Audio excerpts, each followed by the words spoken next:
doing the intro now? Yeah. Okay, Hello. cool. Sorry, I thought we. Welcome to Dice Friends. Professionalism. With our friend Rodney Thompson. Rodney, take it away. Sure, thanks. Hi, everybody. We are playing Dusk City Outlaws this week. Dusk City Outlaws is a game that I designed.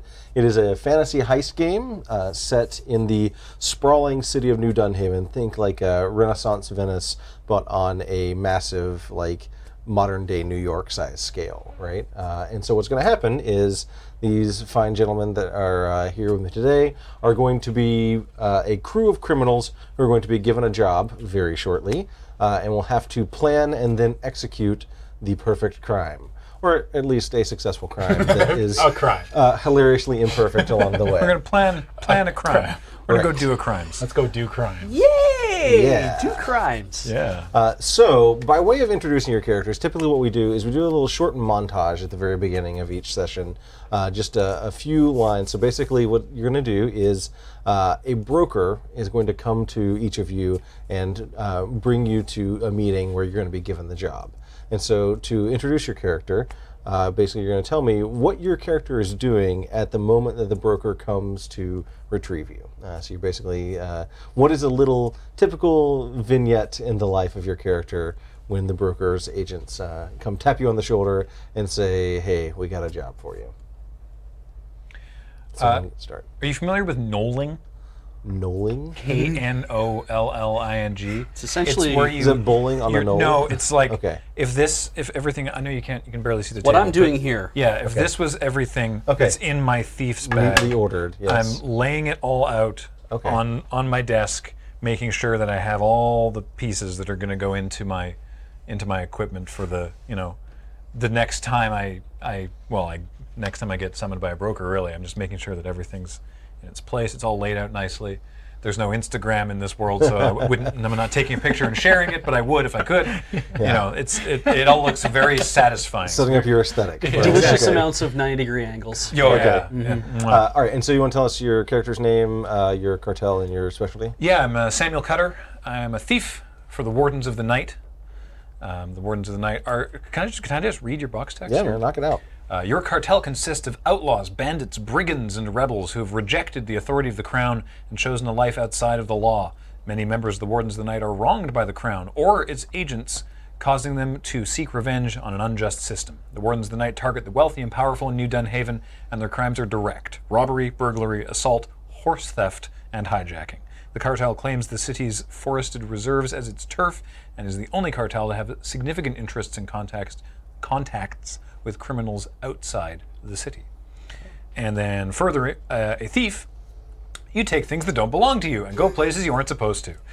Your light fingers lift wallets, cut purse strings, and flit across the pockets and pouches of other people's clothing without your victims ever being aware of your efforts, all in broad daylight under the cover of a bustling crowd. You're exceptionally talented at slipping into places you are not wanted, a ghost who violates the sanctity of supposedly secure areas.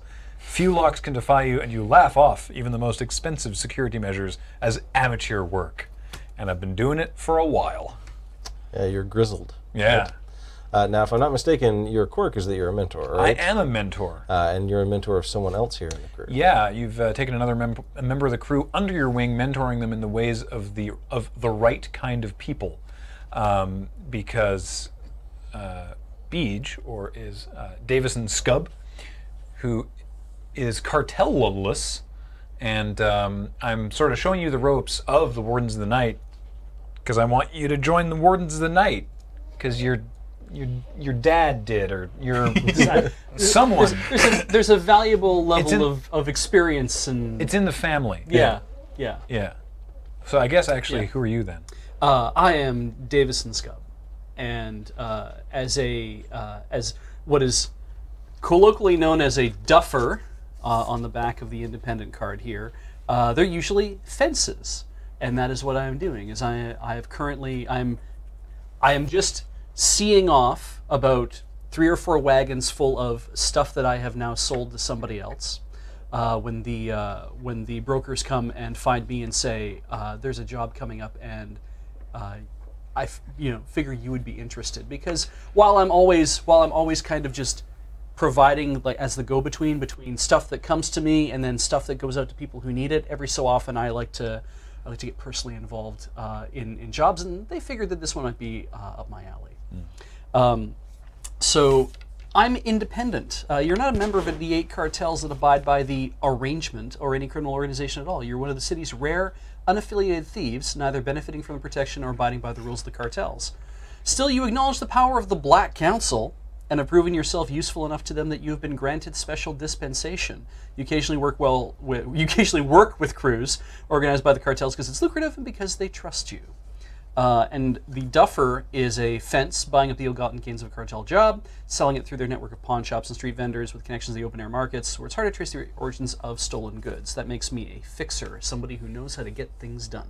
Nice. And then the legacy is that... The legacy is that I'm not the first member of a family to be a member of your cartel, but more of a cartel. Right. In this case, that's why you're mentoring me, and that's why I'm like, I'm finding this a good thing on my own, but you're putting an awful lot of pressure on me to join the Wardens. Trying not to pressure you too much, Yeah, but yeah. Some pressure. I mean, I'm in the Wardens. Someone else in your family, that's up to you. They were in the Wardens and they were great at it, and you think you'd... I have cousins who are still in the Wardens. I think you'd do well here. Yeah. And did you say where they found you when they came to? They found me at one of my small warehouses that I deal out of. Okay. Nice. One of your warehouses. Wow. Well, I deal out of a lot of different places, but I can't. I'm not. That makes sense. You know, I'm borrowing warehouses to store goods and then to send out again. Okay. Nice. My character's name is Barnaby Toombs, but I feel like that's not his real name. Ooh. He gave himself that name to sound tough. Like his name's like Steven Nixon or something. But he's like, my name's Barnaby Toombs, and I am a member of the Gravedigger Cartel, which is your cartel controls the city's mortuaries and morticians, crematoriums, hearses, cemeteries, catacombs, and mausoleums. The business of death provides a fine cover for your cartel's criminal activity, affording you convenient places where you can dispose of bodies and a cover under which members of your cartel can work in public without drawing too much attention.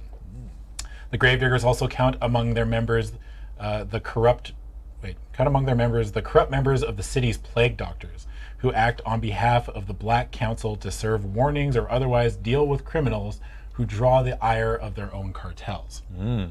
And my character's class is an assassin, but Barnaby Toombs is a brand new assassin. He hasn't actually killed anyone before. Oh, good.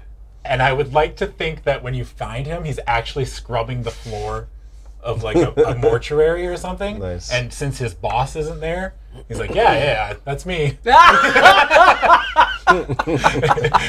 And he's so sick of just hanging around scrubbing floors all day. Now's my chance. Oh my God! Now's the chance for world famous assassin Barnaby Toombs. Oh, well, you can't tell through the mask. Yeah, Right. Yeah. It's Eric the pilot. This is going to be so good. So that's me. Okay. Yeah. All right. So the broker's agents come and collect each of you, and then you are brought in the middle of the night to a darkened graveyard. So you're right at home, and you realize very quickly that this broker is actually someone from your cartel. Okay. Right? And so you're brought up onto the top of a hill in the graveyard. And so the whole graveyard is sort of on these series of rolling hills right at like the edge of a merchant district, right? So you can see like the wealthy merchant townhouses over the hill. But where you guys are in the cemetery, there's like these tall, gnarled trees that they have the leafless branches that are casting shadows on the ground, and they kind of sway in the wind. It's pretty creepy, actually. And then you're each brought up to the top of the hill, where sitting on the driver's seat of a hearse is your broker. And the broker is a man named Eldred Newmoon. And he's sort of, he's like in his probably 60s, although he looks like he's probably lived a hard life and is looks more like he's in his 80s. He's kind of hunched over. You can see his hands that are gripping the reins of the hearse are kind of knotted and arthritic, and he's sitting there looking at a sheaf of paper in like a lantern light as you come up to him, and he's got a big crow perched on one shoulder that's just like cawing in his ear the whole time, and he's like trying to read, and he's like squinting at it, and like and as you all approach, he kind of looks you all over, and then he grunts and he says, I've got a job for all of ye. And he's like looking like over there, right? And you're like, I'm over here. And so like he's like old, and he says, I guess you're the best that they could send me on short notice. Well, the absolute best. Right. Yeah. The very best. He tells you, it says, there's a book I want you to retrieve, and it's a very dangerous and forbidden book. It's called The Book of Acceptable Post-Mortem Servitude. Which is a ridiculous name. But he goes on to tell you that this book is a heretical tome that describes a method of reanimating the dead. Typically used to reanimate the dead in a way to get cheap labor, effectively, right? Unfortunately, those rituals don't always go that well. And he describes an unfortunate scenario that you'll have to navigate to retrieve this book. It seems that a gravedigger pallbearer named Edmund Cadavera attempted to use one of the rituals in the book in the funeral parlor that he operates out of, but unfortunately it didn't go very well. Cadavera reanimated all the corpses in his funeral parlor, and each of them was filled with a ravenous hunger for human flesh. Oh, good. Quickly, the entire mortuary staff was killed, and then themselves reanimated shortly thereafter. So the bad news is this book that you are going to go retrieve is somewhere in a zombie-infested funeral parlor. Ah, Sweet. The worst news is that this unfortunate turn of events did not go unnoticed, and the funeral parlor has been quarantined by the City Watch, and the church has sent in a crew of priests who are going to perform a cleansing ritual to get rid of the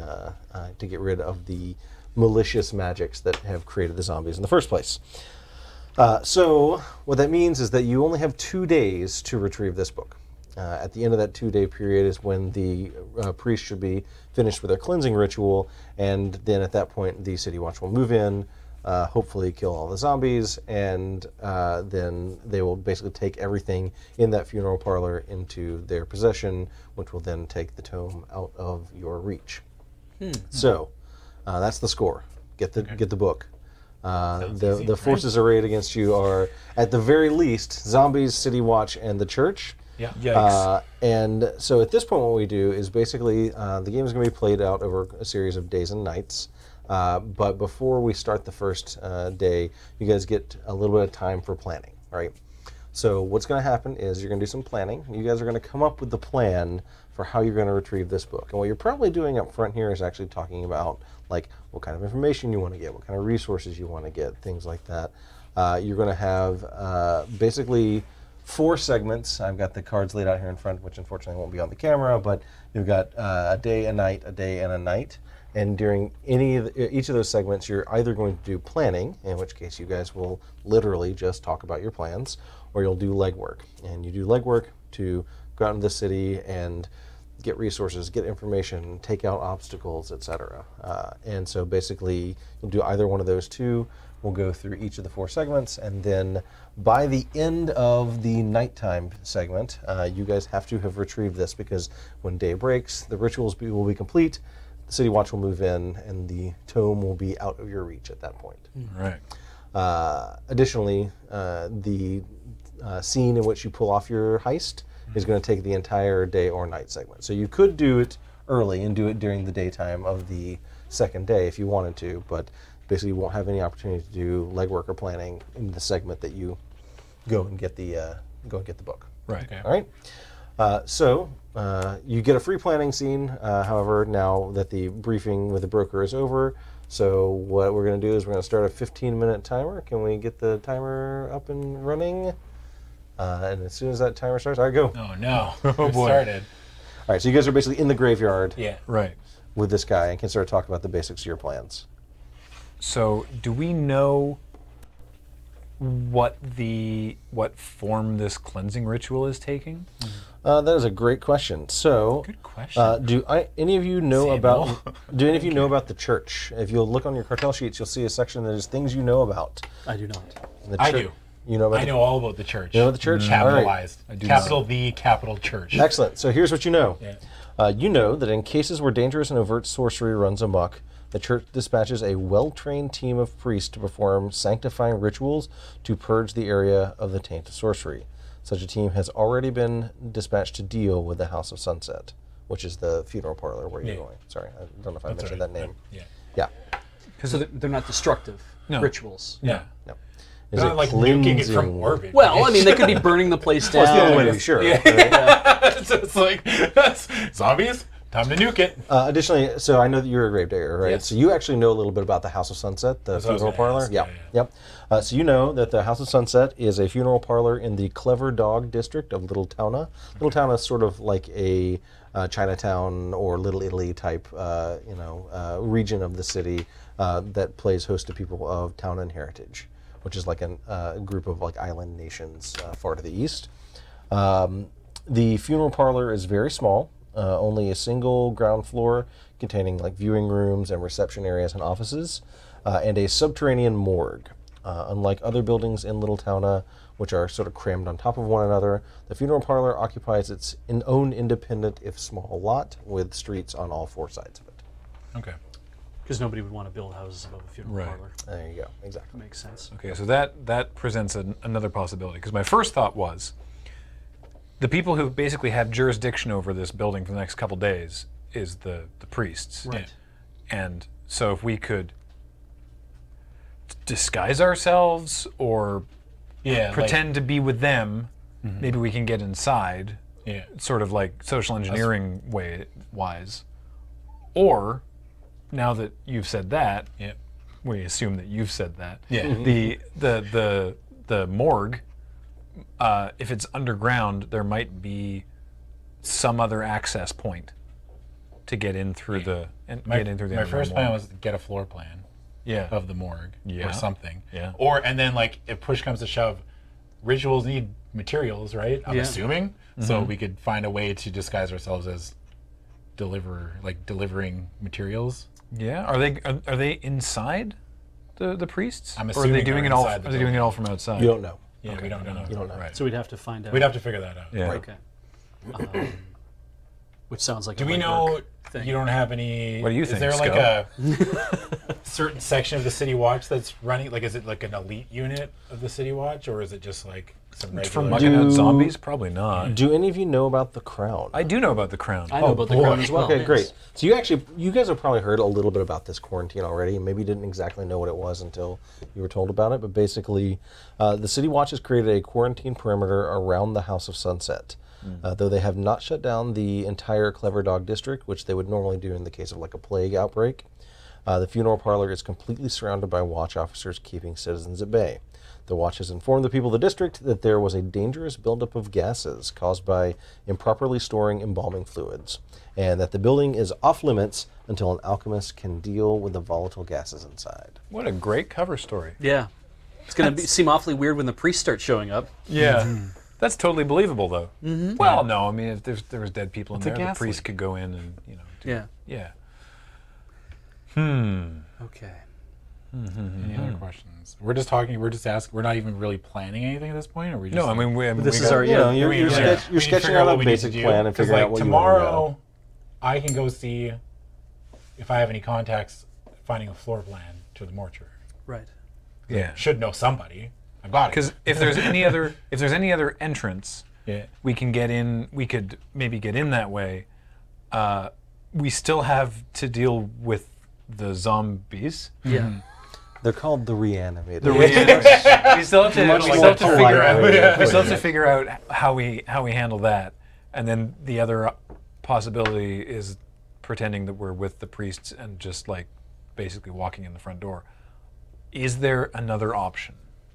There's it's surrounded on all four sides by streets, which means access to sewers, which means access to subterranean access most likely, like storm drains or sewers or whatever. This is supposed to be a Renaissance Venice type feeling thing. So I can tell you a little bit about what you would know being a member or a citizen of the city. Yeah. You know that underneath the city, that basically New Dunhaven was largely built over the ruins of the previous version of Old Dunhaven. Oh, okay. And that's known as the Old City, right? So basically all the subterranean parts of the city are the Old City. The Old City is... it's not very pleasant. It is, in addition to being like where a lot of the sewage of the city flows, it's also kind of like this darkened realm that is full of monsters, is putting it unkindly, but Morlocks might be a better way to put it. Oh, right? really? Yeah, they're basically people. There are people that have fled the surface and gone to live underground, and turns out living without sunlight is not good for you. Right. The Old City is typically very, very dangerous. However, there is a cartel, unfortunately none of you remember that cartel, but the cartel known as the Forgotten, who can kind of get some access to the Old City as well. Really? I could possibly know somebody in the Forgotten. True. We'll Surely, see. though, there's a way... Oh, no, it has to be somebody of my cartel, sorry. Sure, but you aren't a cartel. Yeah, Yeah, exactly. it'd be another independent criminal. Okay. Surely there's a way to get... There would theoretically be a way to get into the more... If there's access, some sort of access to morgue level without going full Old City. Maybe? I don't know. I don't know. I guess that's something we would have to find out. So That's would something it, you'd have to find would out. it be beneficial for us to maybe an avenue of trying to get into this place is make it look like the zombies got out? Wouldn't the watch just rush it then? That's what I mean. I mean, as an independent character, I can spend influence to get help from a cartel not represented on our crew, which means I could spend influence to ask someone from the Forgotten to say, you know, scratch my back, scratch yours kind of deal. We've done if we dealings know, before. if we have a floor plan and we know where an access point is. This is an alternate way to actually get Yeah. through. We could just come in about a few blocks away and actually move through the Old City if they'll protect us. That's a perfectly good use of influence, yeah. Yeah. That's way smarter than I would have come up with. But it does mean that that's only if there's subterranean access. And also it's in their benefit as well, because if there is a way in, that means that's a way out for all the reanimated. Right. Yeah. And they Would probably it don't want work that. to, like... I don't really know. I don't know anything about the capital church, so maybe, you know, maybe you'd be the person to ask. But like, could we get someone to grab it for us? Like, just pay somebody just to get in there? Is that? I mean, is that too simple? It's probably too simple. Nothing's that easy. Just like, hey, when you're in there cleansing today, Yeah, if I know about the church, do I know anybody that would know I guess I would find out during is that the legwork, sort of right? thing That's a legwork a thing, priest right? would do? To find out.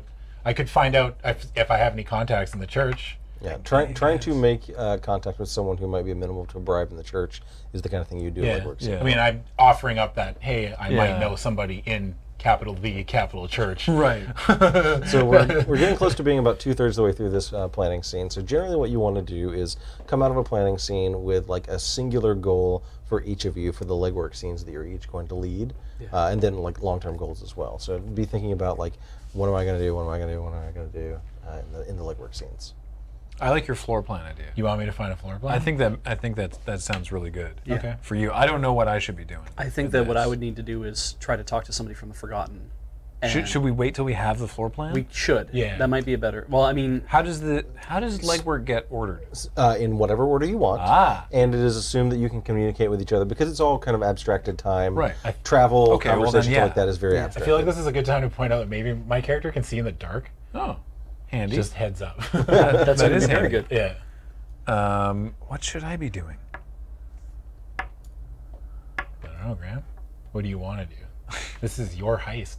What's some special abilities of the wardens? I can spend influence to. Well, this is mostly what anyone can do, can't it? No, that's specific to Okay. your cartel. Gain access for you and your crew to one of the city's reserves. Reach out to cartel contacts outside the city for information. Obtain goods or wealth stolen from traders coming into the city. Have members of your cartel strategically place supplies near a target under cover of night. Have someone smuggled out of the city under cover of night. Have several members of your cartel posted on rooftops to relay a signal between your crew members. I can move around very sneakily very well. And then I know about security. I can plant things on people. I can sneak into second floors of buildings. Does this building have a second story? No, it's a single story. It's a single floor. I mean, if you think like Dinger. reverse, the second floor is underground. Oh, damn. From the upside down. Yeah. I mean, other thing we could find out too is like if there's any nearby businesses or anything that's been impacted by this, and if they're all upset, maybe we could just convince them to give us a hand with maybe a distraction, or you know what I mean? Yeah. Because I mean they didn't quarantine a whole section of the city like you said, because usually they will with the plague, but I'm sure that these city guards there's somebody they've probably made mad, or at some point, Yeah. like a local business that's like, Yeah, there's going to be some I can't frustration. sell my falafels. Well, especially on like the Yeah. last day, right? If it's like I've been here this whole, you said you'd be out of here, and now it's an extra day. Yeah, I could see people getting mad I about think that's that. an avenue that we could take too. Just as the more allies that we have around this building, the better, Yeah. right? Whether we need it or not, Yeah. it's still not whether we need the distraction or whether because I mean right now Should I just case the area? I mean, you could Would not find be out how many, harmful. like Yeah. you know what I mean, how many guards are on watch, Yeah. what their like rotations are like. Yeah. Okay. How often does the church come and go? Yeah. Actually, that's what a really kind good of point. things are they carrying? What kind of things do they need? Because that is a thing. If you notice, it's like somebody saying like I'm out of whatever. It's like, well, you know a guy who can get stuff, so I could probably supply that. I want to come with you when you talk to the Forgotten, though. Because Also, we the- could just like, if we can find a contact inside the building that's working, either through the church or through some other contact, we could get them to sabotage something. Then they need to order that supply. yeah, that's And then that's we also could- true. You know. Just delivering the thing. Yeah. So what's Nothing to see your here. how's the So the mentor thing is choose another member of the crew, which is you. When that crew member takes the lead on a legwork scene, if I'm in that scene, that crew member can use your chance of success on any skill if it's 80% or less. So that's if his chance is less than 80, then he can use mine. If yours is listening. Is mine less than 80? Yeah, so basically you can't use your best skill, but Okay. yeah, anything else, yeah. Less than 80 or less. Yeah. Oh wow. Okay, that's most of my skills. Yeah. Okay. Yeah. Basically you can give him access to your skills effectively. Cool. Everything except pick a lock. okay, cool. Neat. I have an 80% chance to either shoot or stab someone. I've got a 65% chance to run like hell. Me too. All right. I've my top skills 90% is gossip with criminals. 80% is convince someone, forge a document, locate someone, pick someone's pocket. Cool. Yeah, I've got pick a lock as 90, and then case the joint. Hey, there we go. Crack a safe, climb, jump, tumble, distract somebody, pick someone's pocket, sneak around. Okay. And then I've got some other ones at 65 and lower. Me too. Yeah. Sneak around's my best. Really? Yeah. He's an assassin. Oh, right, of course. Ass. All right, do you guys think you know what you're going to be doing? I think we know what we're Feeling doing, pretty yeah. good? Okay. Yeah. So I'm gonna go talk to the Forgotten. To Once he gets the plans. Yeah. Well, as part of the planning scene, if I do that now, isn't it like because otherwise I have nothing else to do, right? Well, each of us gets to do. Each of you leaves a scene. Each Yeah. of us needs one legwork thing to do. Yeah. So he should get the plans before you talk to the Forgotten, so Yeah. that you can be like, look. But we're all doing it in the same legwork scene, is what you're saying. Well, it's the No, same. it- No, the like, same yeah. legwork phase. Yeah. Not the same scene. Yeah, basically between scenes, it's assumed that your characters can communicate with each other. Okay. Yeah. Yeah. Okay. So in legwork, Yeah. each of us does Yeah. a thing in whatever order. And now some of you will be going along with each other, though. Yeah. Because that is a thing that you should do. All right. So that's it, I guess. All right. Okay. Feeling good? I think so. All right. With a minute to spare. All right, very nice. Okay, so first planning scene is down. You leave the graveyard, and the sun rises over the city, and so we are on our first daytime segment. You guys all generate a little bit of heat, which I will put in front of me here. What is so heat? I'm glad you asked, Beej. Obvious plant. Basically, heat is a resource that I spend to introduce complications into your lives. Whenever you guys are out in the city doing crime, and something goes wrong, I can spend heat to introduce complications. The complications can be things like a squad of city watch officers show up and try and arrest you, or it could be things like the district you're going to go to has wanted posters with your faces plastered all over them. So it's a whole wide variety of different things. So It's not for generating failure. It's just for generating things that can make the job harder. Exactly. That's correct. So each of you generated 1 heat at the start of each segment. So there's now 3 heat in the heat pool, which, just spoiler alert, the cheapest thing I can spend heat on is 4 heat. So you guys are safe from complications for right now. But as we go through the legwork scenes, you'll probably start generating some heat. The important thing to remember is it is impossible to not generate heat. So you don't have to be super, super cautious, but most of the time you're going to generate heat from being sloppy or from bad luck. Okay? So, Good thing I'm always lucky. yes, there's 3 heat in the heat We pool. were like, I'm now just remembering. I haven't watched the replay, but I'm remembering last game that we were like really close to something very bad. Yes. Yeah. Yes, at 20 heat it's a plot twist, which that's Right. not great. Plot twist. What a twist. If you want to find out about that, you can check out the AFK replays YouTube.com/loading here ready on this live. channel. Well, it'll be on the Loading Ready Live channel. Yeah. yeah. Very nice. All right, so now the way it's going to work is that each of you is going to take the lead on the legwork scene. And if you flip over to the back of your specialty sheet, you'll see that there is a section in highlighted in blue. This is sort of a template that you're going to use. Yes, thank you, Graham. It's a template you're going to use to craft your scene. So the most important thing is that you're always going to tell me like what's the main thing you're trying to get out of the scene. And this is like a resource or a piece of information or like taking out an obstacle ahead of time or something like that. And then you're going to tell me where you're going to go to get it, how you're going to get it, and who, if anyone, you're going to interface with in order to get it. So basically, you guys are going to set up the scene, and then I'm going to tell you what the obstacles are to your success, and then other people in your crew can then decide to come along with you to help you deal with those obstacles while you focus on the main task at hand. That's the general way that legwork works. Okay. So it sounds like you wanted to go first to try and get plans, is that correct? Like floor plans or even just take a peek at them. Okay. So why don't you tell me, so your goal is to get plans for the House of Sunset, right? Why don't you tell me where you're going to go and how you're going to get these plans? And so this is also sort of like, there's not really a wrong answer here. You just sort of tell me your, like, what my character would do? Yeah, exactly. My character has a friend named Victor. Okay. Who works at another morgue. Okay. But he's been doing it a lot longer than I have. Okay. And I'm hoping that maybe he'll be able to point me in the right direction as far as where they would keep, like, is this a city hall thing? Like someone who's more experienced than I am. Okay. In the cartel. Yeah, I mean, like there definitely are like bureaucratic planning offices in the city. Yeah. They would carry they would have like floor plans and things like that. Absolutely. Okay. If the guilds look after their own buildings, maybe the guilds themselves have the cartels themselves keep all that information for themselves. Also a possibility. Yep. Okay. Absolutely. Because what you're trying to get from this scene is the plans, not how how to to get them. Okay, so I would go to, I guess, is there like a cartel, is there like a guild house or something? There are larger funeral parlors that where the like the leadership of your cartel tends to spend the bulk of their time. Would that attract too much heat? That's the thing. That's like, hey, I need the thing to this thing that's blocked off by It everyone. is your cartel. That's true. Right? Yeah, I'm going to do that. Okay. Yeah. All right, so you're going to go to one of the larger funeral parlors Yes. and try and see if they can provide you with the thing. Okay, great. It's like a smaller place. Yeah. Excellent. All right. So here's the problem. You weren't supposed to be the one on this job, right?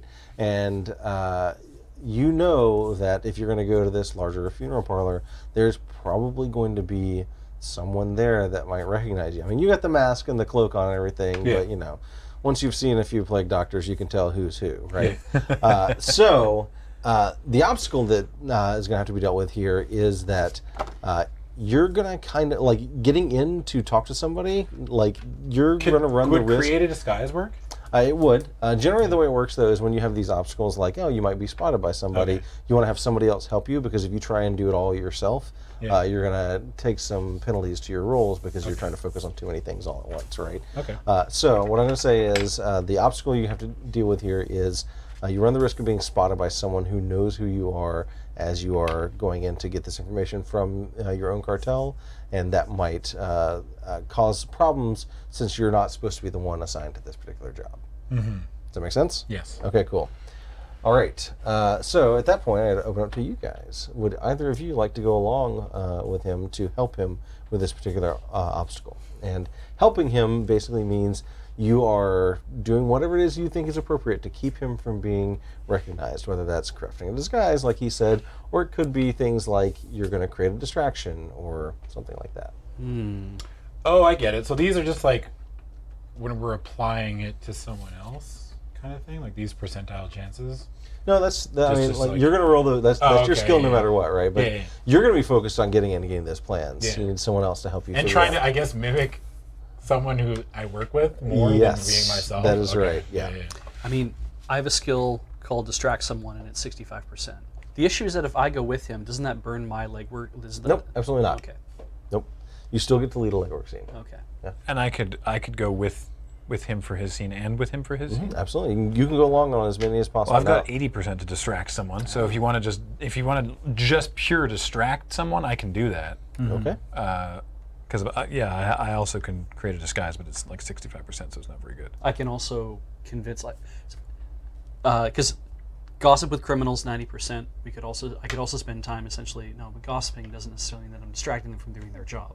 Yeah, it's wishy-washy. You could. Yeah, I guess that's a true thing. If I showed up with you, I could try to gossip with them and try to get some information and whatnot while you go about what it is that you're trying to do to keep them from actually engaging with you. Yeah, like them taking a better look at what I'm doing. Yeah, Okay. that could be a possibility as well. All right. Well, so who's it going to be? I go with Beej's. It's because I got 90%. All right, sounds good. Okay, All fine. right. Yeah. So you head to this funeral parlor, which is in a merchant district. Most of the bigger funeral parlors are in merchant districts because that's where your cartel tends to operate in general.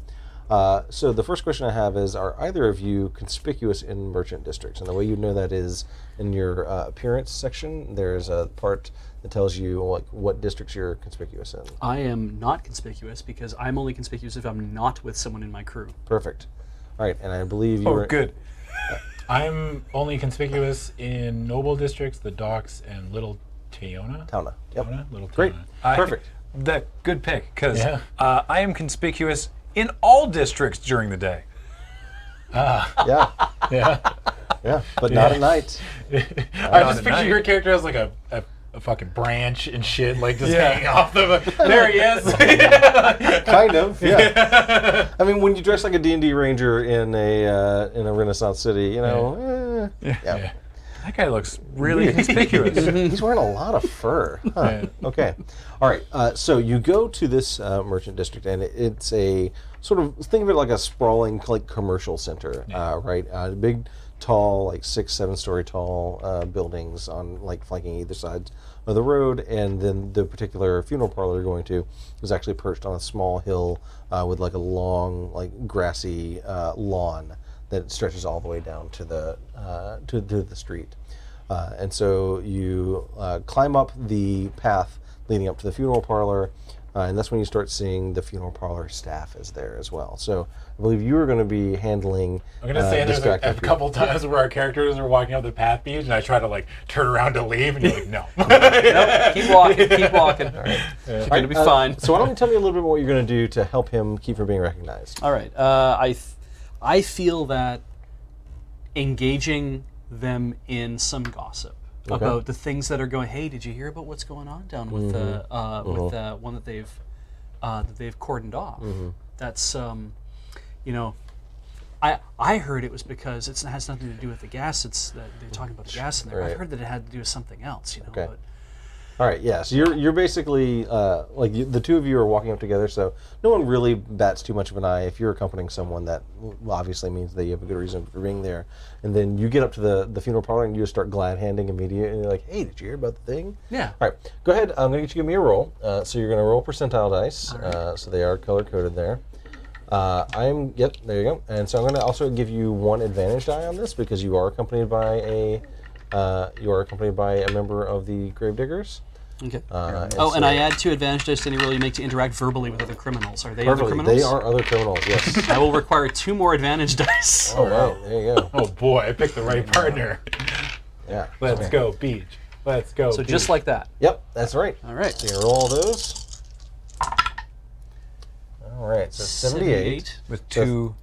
78 with 2 boons. Okay. Yep. So you had a 90% chance of success, right? Yes. Okay, perfect. So that is a success, and then you also have 2 boons on top of that. So if I had rolled like 93, I would have failed. That is correct, yes.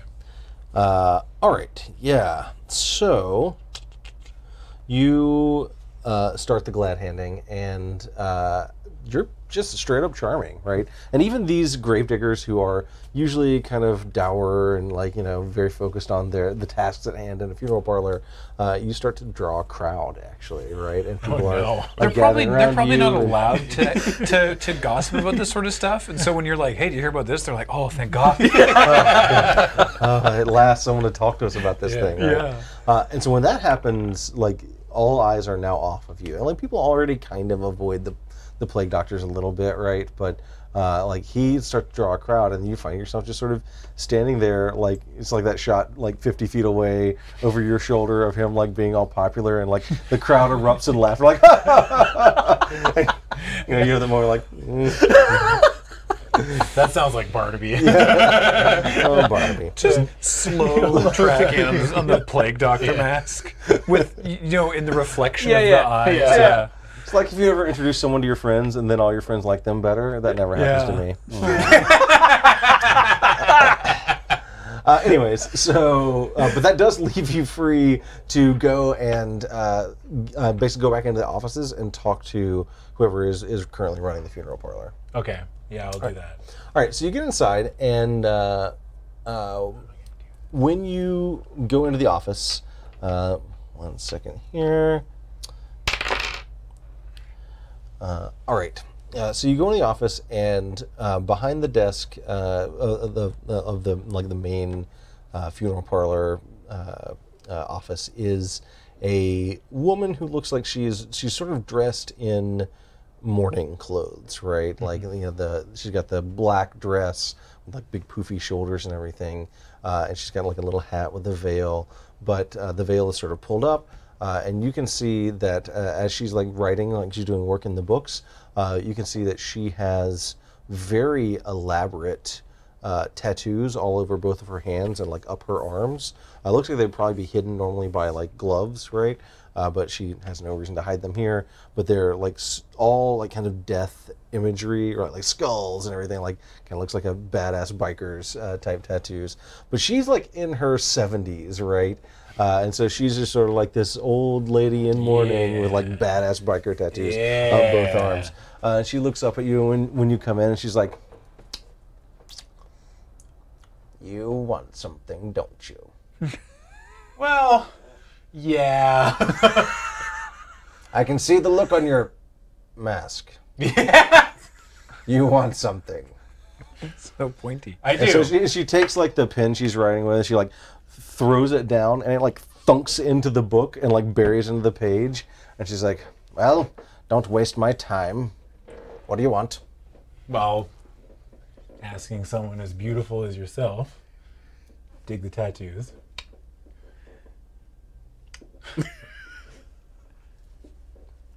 I need some plans. Specifically, I need some floor plans. And I'm willing to bet that you're willing to look the other way if you give me the floor plans. So she sort of levels a sour face at you for a while. Yeah. And then she takes the pen, and she like has to kind of work to yank the pen out of the book, and closes the ledger. These tattoos, are they normal? Like, Do you see I see them often, like stuff like this often? Generally, only criminals are tattooed. Okay. It's just a cultural thing in the city. Okay, it doesn't, like, yeah, okay. Yeah, yeah, and like, you know, this woman is clearly a member of the Gravediggers, right? Yeah. Like she's a cartel member, right? She sort of slams the tome closed, and she says, "What plans is it that you think you need?" I can't remember the name of the place. House of Sunset. House of Sunset, yeah. Right. Well, coincidentally, it's the House of Sunset, but not for the reasons you think. All right, so I'm going to get you to give me a roll. Oh, God. So why don't you tell me which of your skills you'd like to use to convince her to part with the plans. Oh, boy. You got 80% to just fight her. Yeah, I can brawl with somebody. Oh God, I left way too early. I should have come to the desk. What can I use? So you've got equal percentage for goad? lie or goad. I could lie to someone or goad. I think I'm just gonna lie to someone. Okay. All right. So, what's the lie you're telling her to get her to part with the plans? Well, we were told that there was a gas leak in the section where the Sunset Dog happened, and our building is of similar. The building I work in is a similar layout, and we want to make sure that our pipes are all clear. Okay. Yeah. All right. All right. So that's pretty good. That's really pretty good. Yeah, that's good. Right. Okay. So I'm going to get you to roll. You're going to roll to lie someone. Yeah. So you're going to roll percentile dice. I am going to give you one advantage die because you are a gravedigger. Okay. Right. However, I'm also going to give you one challenge die. For reasons that I may or may not reveal, depending on how this roll goes. So I want to roll under 65. You want to roll under 65? You have a 65%. Under Roll 65. Okay. And I assume you don't want to roll a skull on that thing. I sure don't. There's a lot of skulls on here Is it too. It's a D10. I think it's 4. It's a D10, and 6 sides have drawbacks on them. You got this. Come on, baby. Hop and eat the floor plan. All right. Success. Now you rolled a 30. All right. No drawback. The advantage also didn't come up. So Yes. no boons either. All right. So she sort of goes, well, safety first. And she goes back, and she's basically, there's like a huge filing cabinet, and when she pulls it out, you see that it actually, like, the door swings open, and it's just like scroll racks all inside. And she rummages around. She says, let's see here, House of Sunset, it's over in Clever Dog, yes. Here it is. And so she pulls it out, and she unrolls it for a second, and she kind of looks at you, and she says, I guess smiling doesn't work because it's just like a mask. right, yeah, you can't exactly give her the Cock your charming head smile. like a dog. And she says, I'm going to need this back intact. Absolutely, of course. Rolls it up and hands it to you. Yeah. And like when you try and take it from her, she hangs on to it, and she says, don't damage it under any circumstances. I swear to someone that it'll never get damaged. All right, and she goes and she opens up her ledger and she says, now I am making a note here, Mr. Toombs, that I will be forwarding on to the head of your funeral parlor just in case it does not come back intact. Oh, yeah, that's fine. No worries. No damage here. You're going to get one intact funeral parlor plans. Is your I'm going to stop talking, and I'm going to leave. All right, so you leave. You head out. Is your name in the gravedigger like registry? Is it even Don't know. Barnaby Tombs? It should be. Yeah, this is the name he gave himself when he was like, I want to be an assassin. Okay. Yeah, it wasn't like you just made this up on the spot. The two of you are, you depart, you're on the path leading back down to the street in the merchant district. When it dawns on you, you never gave her your name. Oh. I was gonna say. Oh, fiddlesticks. I did never give her my name. It's a perfect crime. We'll never get caught. Except she called you by your name. Oh, yeah, she did. Oh, fiddlesticks. Oh, no. It's a somewhat less perfect crime. It's not a great crime. She's good. Yeah, she's real good. All right. Oh, man. All right, so that was Barnaby's legwork scene. Yeah. So which of the two of you is going to lead your next legwork It's scene? gonna be mine. All right. All right. Excuse me. Because I want to have a better idea of what we're actually thinking before I start casing the place. Yeah. Right, because we'll have to look at the plans later. No, we can look at them now. Can Yeah, we? you- We can communicate. You have Yeah. basic communication. You can't really do any planning, though. Yeah, no, All right. yeah, we can't. Yeah, sorry. Yeah. Okay. The plans. You I can. sent a group text. We I'm can't like, I have do plans. planning, but we can have seen the plans. Yes. Right. Yeah, you have basic information. So then, having seen the plans, we have seen. Now there's- you know what there's to- there's both a ground floor and there's both the subterranean level, Yep. and that we can tell from Yeah, that the general shape of it. and that there everything, yeah. is a point of egress. Yes, you can tell that the morgue part is built deep enough that it probably does abut like the upper layers of the old city. Okay. So that there is butt. there is a way through. We just have to devise a method to get through. There's no clear door or vault or anything else that's there. It's just like it's next to something from the old city we could actually Correct. dig our way through. Yes. Okay. Okay. That's something. Yeah. All right. So we should go talk to your friend, the Forgotten. yeah, we should. So I'm going to spend influence then. Okay. To get help from a cartel not represented on my crew. Okay. So there's the influence. Okay. So you're spending one of your influence. Spending I influence. would also like to point out, by the way, that you do have one crew influence that I think is floating out there somewhere. Yeah. Oh, Sorry. okay. So any one of you can spend that. Okay, because I started with 1, you started with 1, you started with 2. 2. Yes. And then we have the crew influence. Wow, That's Beej. great. Because I have extra connections. I'm a legacy. That's right. Okay. Second generation superstar. Okay, so basically you're spending that influence. Normally that you just spend that to get whatever it is you want. However, if you want to do a full legwork scene, you do that to get, in addition to help, maybe also some more information as well. Cool. So why don't you tell me? So what you want to get out of this Yes. is Forgotten access, or Forgotten helping you to access the old city. Yeah. What we want is we want aid from the Forgotten to get access from the old city from a point that is far enough away that it won't raise any suspicion. Okay.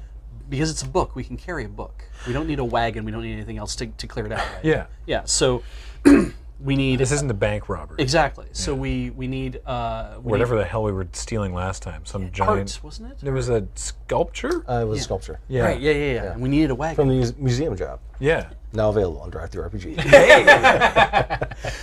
So we need. I'm gonna get help from somebody or from the Forgotten to help us to that point and to make a tunnel, so we can actually to help us dig a tunnel to get through there. Okay, yeah. So the influence would definitely cover them helping you get down to the old city. Right, and keeping us safe on the way there. Getting them to help you tunnel into the morgue, that's definitely something you have to do the legwork scene to do. So basically, your legwork scene is going to be convincing someone to help you tunnel into the morgue. Okay. Okay? Okay.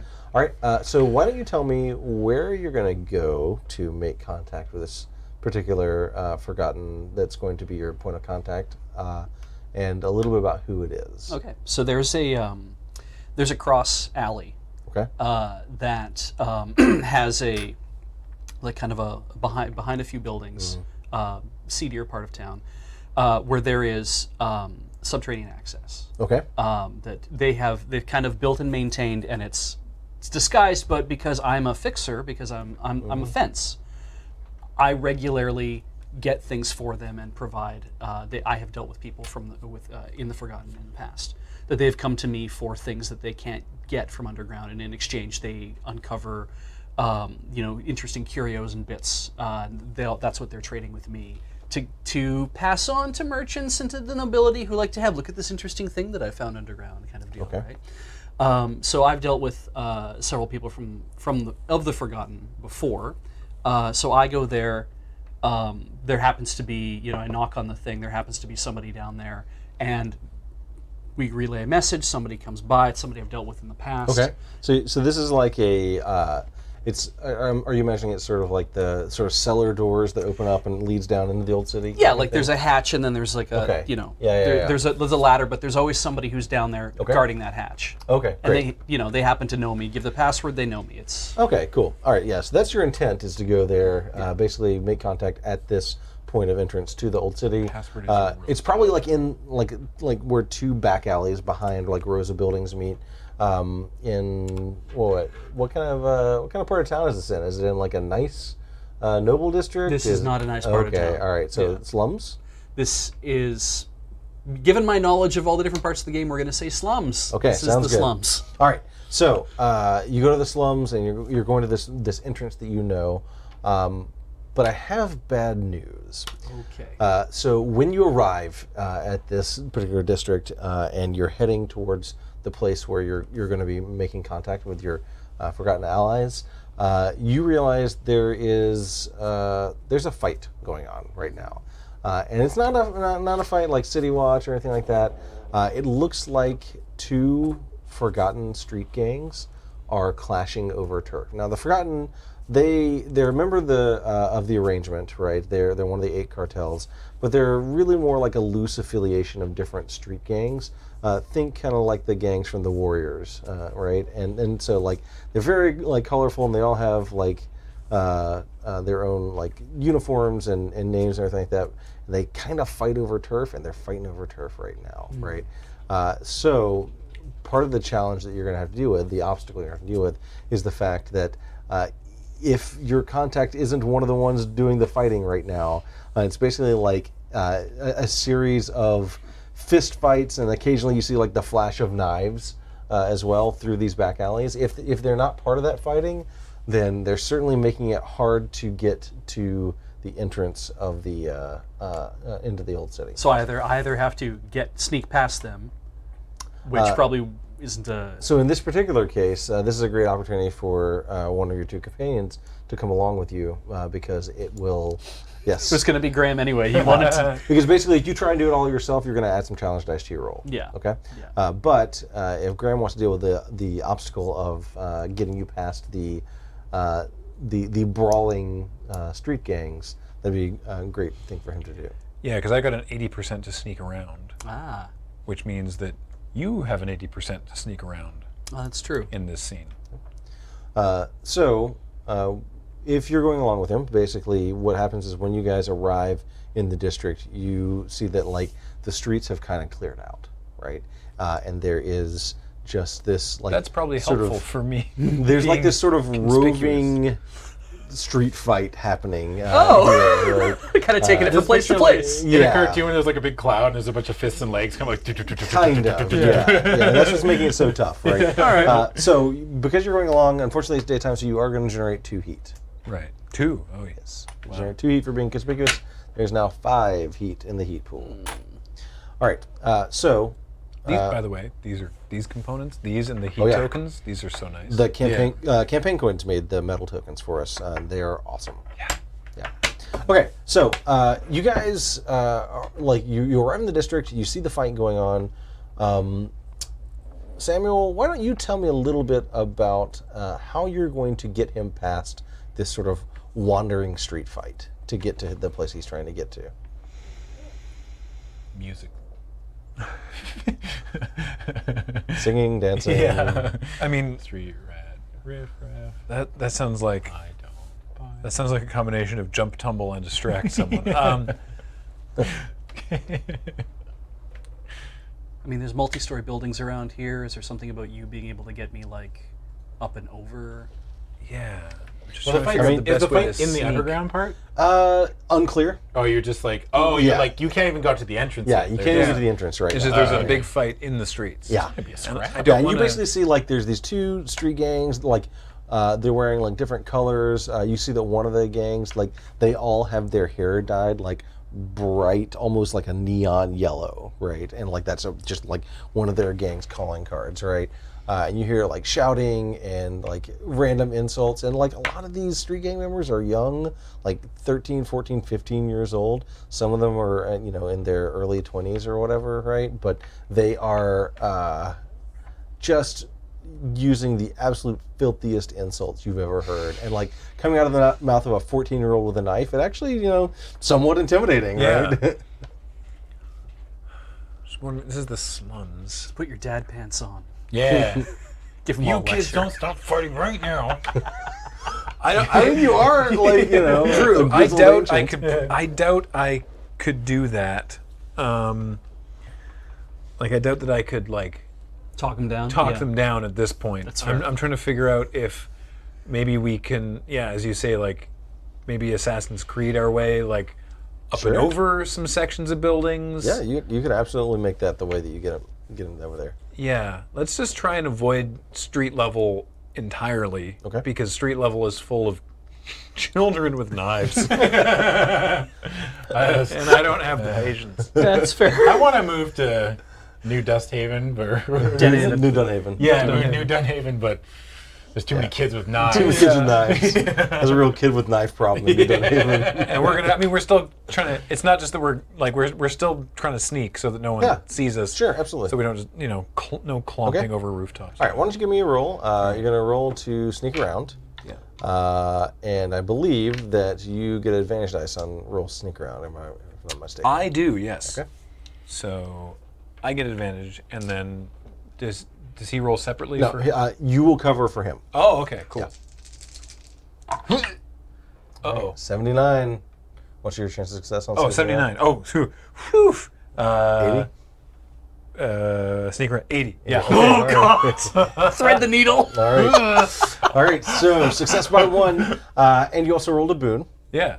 All right, so yeah, you guys are up on the, you're basically making your way through like second stories and like going up to rooftops and jumping across. And like as you're going by, you can see like down below in the alleys, like a gang of kids chasing like one older kid from the other gang, like down the street, like throwing rocks at him and stuff like that. So there's a, like a, splinter group that is chasing one kid. But eventually you make your way to the spot that you had intended to go to, right? Yeah. The place where the entrance to the old city is. And you drop down on the street. I imagine you're sort of like staying up on the roof, like keep lookout in case the street fight starts heading this way again. So you drop down on the street and you rap on the entrance to the cellar. You give the secret knock. And then you hear some noises from below, and eventually the thunk of a lock being slid out, and they open out towards you, and climbing up out from underneath from the cellar is in fact your contact. Your contact is a 12-year-old girl with red hair in pigtails, and she sort of like climbs out, looks up at you, and she says, "Mr. Scub, so good to see you again. Tell me what brings you to our part of the city. It's so good to have you here." Is she, I'm not there, but is she a member of either of these other gangs? She might be a member of not the yellow young hair one, yeah. right? Yeah. But she's also been kind of down in the old city, so she's kind of filthy, so you can't really see like the colors she's wearing, but maybe part of the other group. She's like, "What brings you to our part of the city today, on this fine, cloudy day?"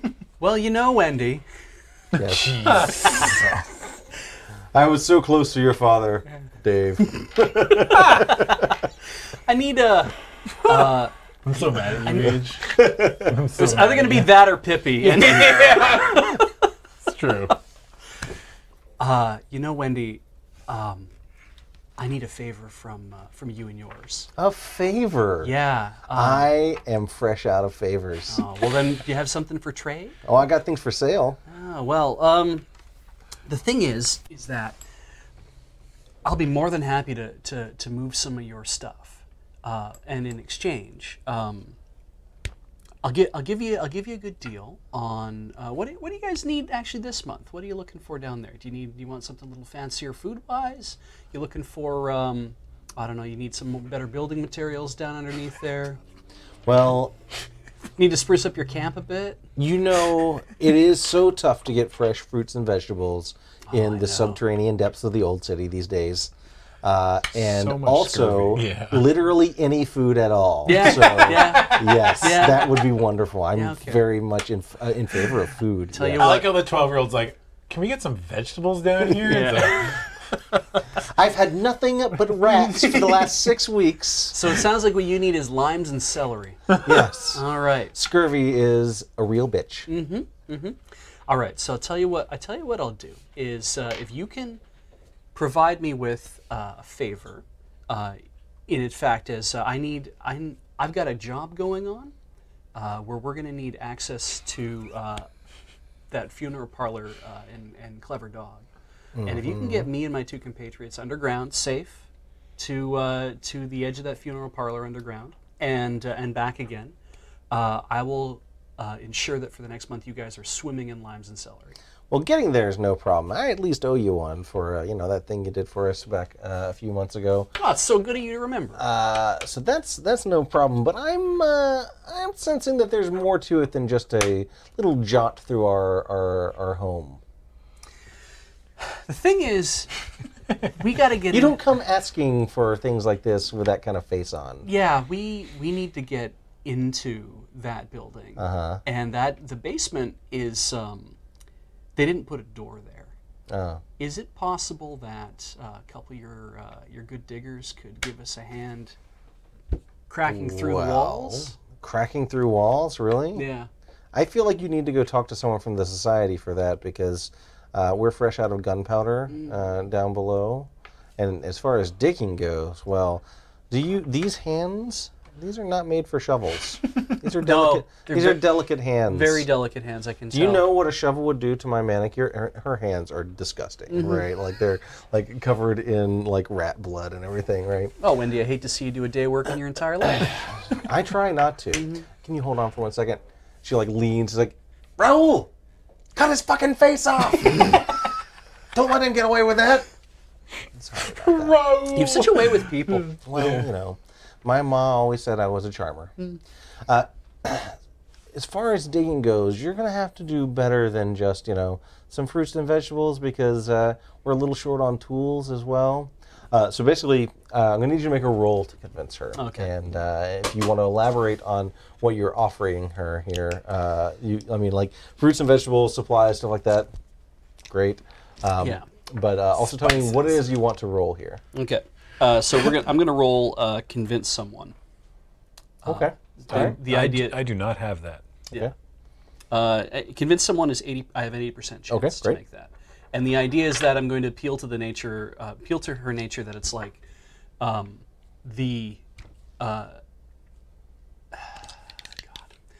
This is my problem. Right now, that subterranean area is sealed up. Yeah.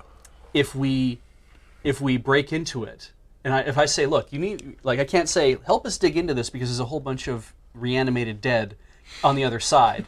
They'd be like, wait, why don't we just leave that alone? Yeah.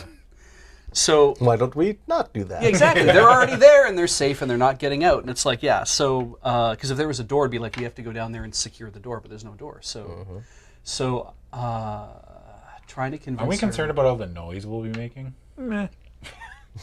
Okay. Yeah. It means more. It means more watch in that area. It means the church is coming through town. They might try to. I mean, they'll be under the ground too, and that's not where they belong. That's where she belongs. That's where she wants to live. How do you know she belongs there, Beej? Well, that's where she wants to be. Maybe she doesn't want to be there. Maybe she has dreams. Maybe Yeah, just they- offer her an out. Yeah. Oh Jesus. You could use a little help around the office, right? Yeah. Yeah. So Around somebody. the independent criminal office. Yeah. Yeah.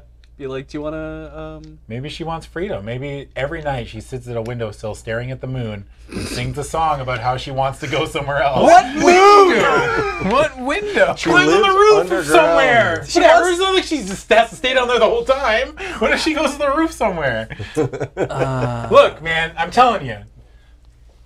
Okay. I'll provide the black powder. For her. Okay. And I'll not only will I bring tools sufficient for like a 10-person team to do Okay. all the digging they want to do, they can keep them when we're done. So shovels and pickaxes and Maybe a little bit of extra black powder for, you know, reasons. yeah, if we need to blow a hole in the wall, you might need it. But if we don't need to blow a hole in the wall, then you guys can just hang on to that. I hope we don't have to blow a hole in the Okay. wall. Yeah. Okay. All right. It's gonna be so distracting. All right, so you're basically promising her that basically you'll provide her with the tools that are needed to bust in the morgue Yeah. from below, Yeah. and she gets to keep all the material that's left over. Keep all the materials and tools that are left over at that point. That's a pretty sweet deal. Yeah. All right, go ahead and give me a roll to convince someone. All right. I get two advantage because it's verbal. Criminal. Yep. 98. And a boon. Okay, so this is a great opportunity for me to introduce another mechanic. Good. So, You fucked up. You fucked up. You fucked up. okay, so you can do what's called pushing your luck. Okay. So what you do is you spend luck, which is your hit points, Right. in increments of 10 to push your luck, and basically you have an 80% chance of success? Yes. Okay, so you need to spend 20 luck to push your chance of success up to 100, which would then allow you to succeed. However, if you do that, you will not only spend 20 luck, you will also roll 2 challenge dice. I mean, you kind of have to, right? Well, I mean, Well, you don't have Adam, to. there's a filthy greed mechanic. Yeah. Oh, I'd push that. I would be like, yeah, push your luck. I've Are you already kidding me? spent the influence to get help from the cartel, in as much as they will get us to the location. She'll get you there. But we cannot get in unless we do it ourselves, which means spending an awful lot of time doing it ourselves. That's correct. Are we cool with the idea of trying to do it ourselves to get in? I mean, We didn't discuss that. So I mean, I'm not there, but I'd be like, we don't need no help from no filthy swamp people. Let's get in this building. Filthy sewer people, please. Come on. I'm going to push my luck. All right, great. All right, so you see spent what 20. happens. So Yeah. now you're Push going to all you your do is luck. roll 2 challenge They're dice. troglodytes. So you did have 1 boon. Yeah. Okay, They are so that will actually still count. troglodytes. Okay. All right. Go ahead and give me a roll. Is that you? Oh. All right, so the boon cancels out 1 of those drawbacks. Okay. So you rolled 2 drawbacks. Yeah. Right. The boon cancels out. Yep. So you have there's still 1 drawback. Okay, Right. great. And it takes me to 80. She asked for a shrubbery. She's like, All I right. want you to bring So, me a shrubbery. She's like, great. We will take care of it all for you. And by the time that you go in there and you just send us a message, we'll get everything ready to go. By the time you're ready, we'll basically make it so all you got to do is push through the wall and you're in. Okay. We've done this dozens of times before. Oh yeah, I know. I've often wondered how you got. I never actually wondered how you got some of the stuff that you've traded back to me. Anyways, we will take care of it. Okay. And so when you're ready to go, that morgue, no problem. You're in. All right. All right, great. Well, we got to see, won't we? But Something just as you leave, you've just got this slightly uneasy feeling, like I feel like something's gonna go wrong, but nothing pops up. All right, so how'd you it spent the go? influence to secure safe passage through the old city, Yeah. and you convinced her to break a hole into the morgue for you, so that you don't have to do that yourselves. Yes. Great, perfect. All right, so that leaves only Samuel to lead his legwork scene. Right. So, yeah, I'm sort of getting information on. I mean, I'm literally can I casing come the with joint. you, Graham? Yeah. Yeah, May I come with you? sure. Yeah, I know. Can you? You Yeah. are dad now. Yeah, we're just it's true. We're not going that close because we don't want to be suspicious. Says the guy dressed as a plague doctor. I mean, Yeah. says the guy with a guy dressed like a plague doctor. What district is this in? So the funeral that's a parlor is in Oh. the Clever Dog district, Oh, okay. which is in Little Towna. Oh no! I'm conspicuous here. What if you don't come with me? Because we're both conspicuous here. It's just 4 heat, guys. It's not a problem. That's a whole thing. That 4 heat is an entire drawback. But now I want to come with you. I'll feel left All right, out. so make your It's my decision. first actual How heist. about this? You You can want make me your to be left out decision of things? after we figure out what the obstacle is that you have to deal with. All right, so go ahead and tell me what is your main goal here for casing the joint? I'm basically trying to figure out roughly how many watch are there, Okay. what they are doing, because I assume they're just sort of Okay. waiting, Yeah. and then what the in and outs of the priests are, like Okay. how often they're coming in and out, how many priests are inside the building at a given time. Okay, yeah. So you're basically trying to look mostly at like the people, the city watch and priests around the exterior of the building, because you know the building is quarantined. That's Yeah. your main goal there. Yeah. Okay, perfect. Obviously, you're going to the House of Sunset to do this, so that's the where, and you're basically just going to be sneaking around and watching from afar. Is your main goal? Your main, Ideally, yeah, because Okay, I perfect. have cased the joint. Yeah, great. Okay, so And I mean, I know that the fourth segment of like how you set up a legwork is who you will interact with, and honestly, no one. yeah, no. ideally, is my that plan. one is sort of the optional, right? Right, So yeah. Okay, so you're going to just sort of sneak around from afar. I'm going to say no obstacle on this one, other than the fact that like you're already conspicuous out in public and everything. Right. So nothing additional on top of that. So you're going to generate 2 heat automatically because you're Yeah. conspicuous. And since you don't have any obstacles there, there's no necessary reason for anyone to go along if they don't want to. But if you wanted to go along to help him in some way, you could do so. I would just take out like a sore thumb. It's like they just like look Yeah. like doctor. Yeah. He's just standing. Well, in the you're middle like of- skulking around the shadows, and you're we like, hide up against the wall, and it's just the nose around the corner. Yeah. all right. So you're going solo. I think so. Yeah. Okay, I think great. it just yeah. All right. So you get there, and it's pretty much what you were expecting, right? There's a perimeter of City Watch officers. The funeral parlor is not huge, So there's about 10 of them that are Around the whole thing, right? And they're sort of in pairs or solos, and they're not like strictly posted. You can see that they are kind of drifting around, right? But because they're basically just making sure people don't wander. Exactly. Into it. But they have set up wooden barricades, so that basically like people can't easily like walk through that area, and it makes it clear like, hey, this area is quarantined, so that there's no people in the immediate vicinity of the funeral parlor. All that's immediately obvious based on just like walking up. But why don't you go ahead and give me a roll to case the joint? I am going to say that because it is daytime and you're not great at sneaking around in the daytime, and also you're trying to cover like sort of all sides of the building, I'm going to give you 1 challenge die on this roll just because of the complexity of the task you're attempting. Fair.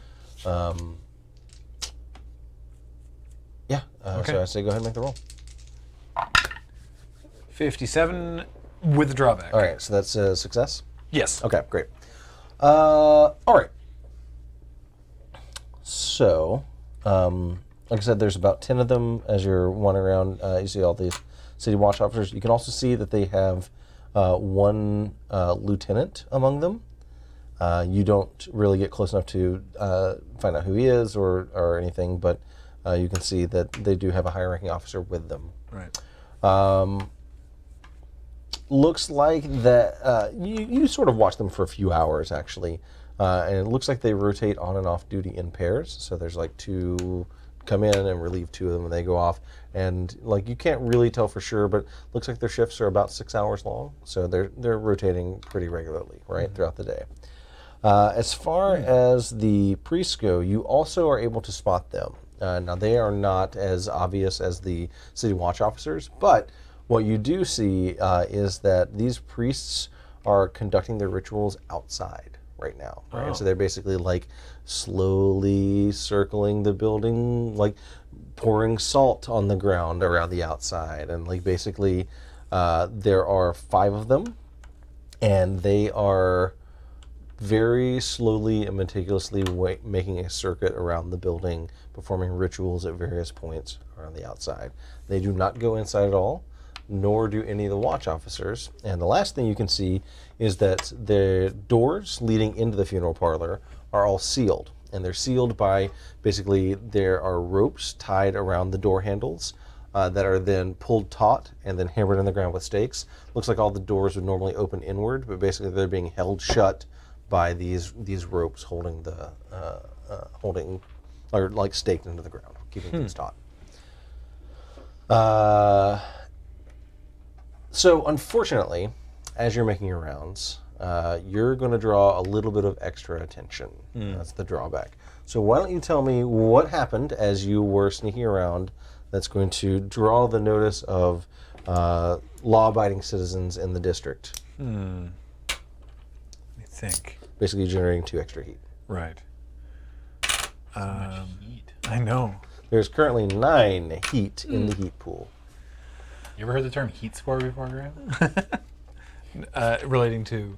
Just you being a heat score. Oh, I see. I'm trying to think of what would be good.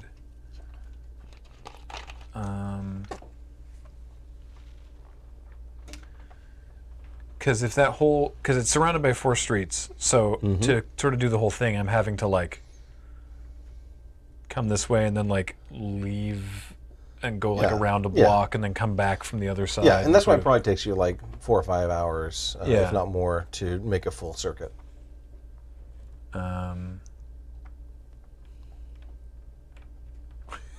Maybe I'm just trying to get, like, I'm trying to find a good vantage point to, like, sit for a little while, and so I'm, you know, because we went over the rooftops down in the slums, and I'm like, well, why don't I just try and get up on like a rooftop across the place? And I'm like, it's quite a goofy moment in my head that I'm like, sort of, I'm sort of going up the thing, and I get to the top, and it's just there's like someone like pinning up their laundry or something. Right, like, hey, yeah. I'm gonna just You know, but that's weird, right? Because Yeah. I wasn't Like- expecting anyone to be in a merchant district. Yeah. You know, maybe So maybe they live above their store. So this is actually in Little Towna, which is like Oh, sort of Chinatown type thing, Right. and like all the buildings are really like on top of each other, and like people do live above their shops. So Yeah. like it's not that weird that you'd see somebody out there doing their laundry, but you certainly weren't expecting it. And when they spotted you, I mean, you stick out like a Yeah. sore thumb. So Their kid who's there with them says, "Oh look, Yeah.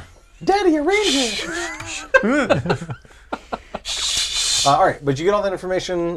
You draw a little bit of extra attention, and now that is the end of the first day. We made it. Yes. So at this point, we're going into nighttime. So you have two options. You can either do more legwork scenes, or you can do some more planning. If we do planning, it's again a 15-minute timer. If you do more legwork, you'll each take the lead on a legwork scene. However, I would like to point out that you cannot do any planning based on what you've just learned or done between then if you choose to do legwork. Yeah, because if we choose to do legwork, we are on the fly deciding what we're doing. because Exactly. we have nothing planned. Yes. You also generate 3 more heat because the time passes. Right. There's currently 12 heat in the heat pool. That's a lot of heat. Can we reduce heat?" You cannot. That's what I thought. I guess we should plan I then, think we because have we have to. no Share idea. as much information as we can. Yeah. All right. So why don't you tell me where you guys are going to go to do your planning? One of your warehouses. Sure. Yeah. Yeah. I mean, again, I borrow my warehouses from other cartels. Sure. So yeah, it's one that I know that is empty right now. Okay. All right. So empty warehouse, lanterns posted on like the corners of a big table. You like lay out the plans, right? Yeah. And so you guys are kind of all standing around, leaning over these plans and discussing. All right. If we can start I get mad at Beej's character because he has a drink next to the plan. Get that out of here, man. Fucking spill it, and I'm gonna get in trouble. All right, so the floor plan people. because you guys are starting a planning scene in a new location, you get 1 more crew influence. Nice. So now you have 2 crew influence, and if we can start that 15-minute timer, that would be great. So this also says that as middleman, during a planning scene, all members of your crew can trade influence among themselves freely. That's correct. That we cannot access the crew influence to give to Crew you influence already anyone can spend. freely. Okay, Yeah. but nobody else needs more influence at this point. No. Okay, cool. So it sounds like we have a workable plan up to getting into the building. She did not. Okay, I normally have confidence in my contacts, and she did not leave me with a feeling that everything's going to go a-okay. Yeah. But I don't know what that's going to mean ultimately. I'm giving them a lot of tools and enough black powder that they can, do what it is that they need to do. I just hope they don't decide that what they need to do is blow a big damn hole in the wall. I would like to point out one thing. Black Powder is the dominion of the Red Lotus Society, Ah, hell. which is the cartel that claims most of Little Towna as their turf. So you're already kind of operating in their turf, and if you want to get black powder, you would have to get it from them because they effectively control all black market gunpowder. So I'd have to do that in order to give them that.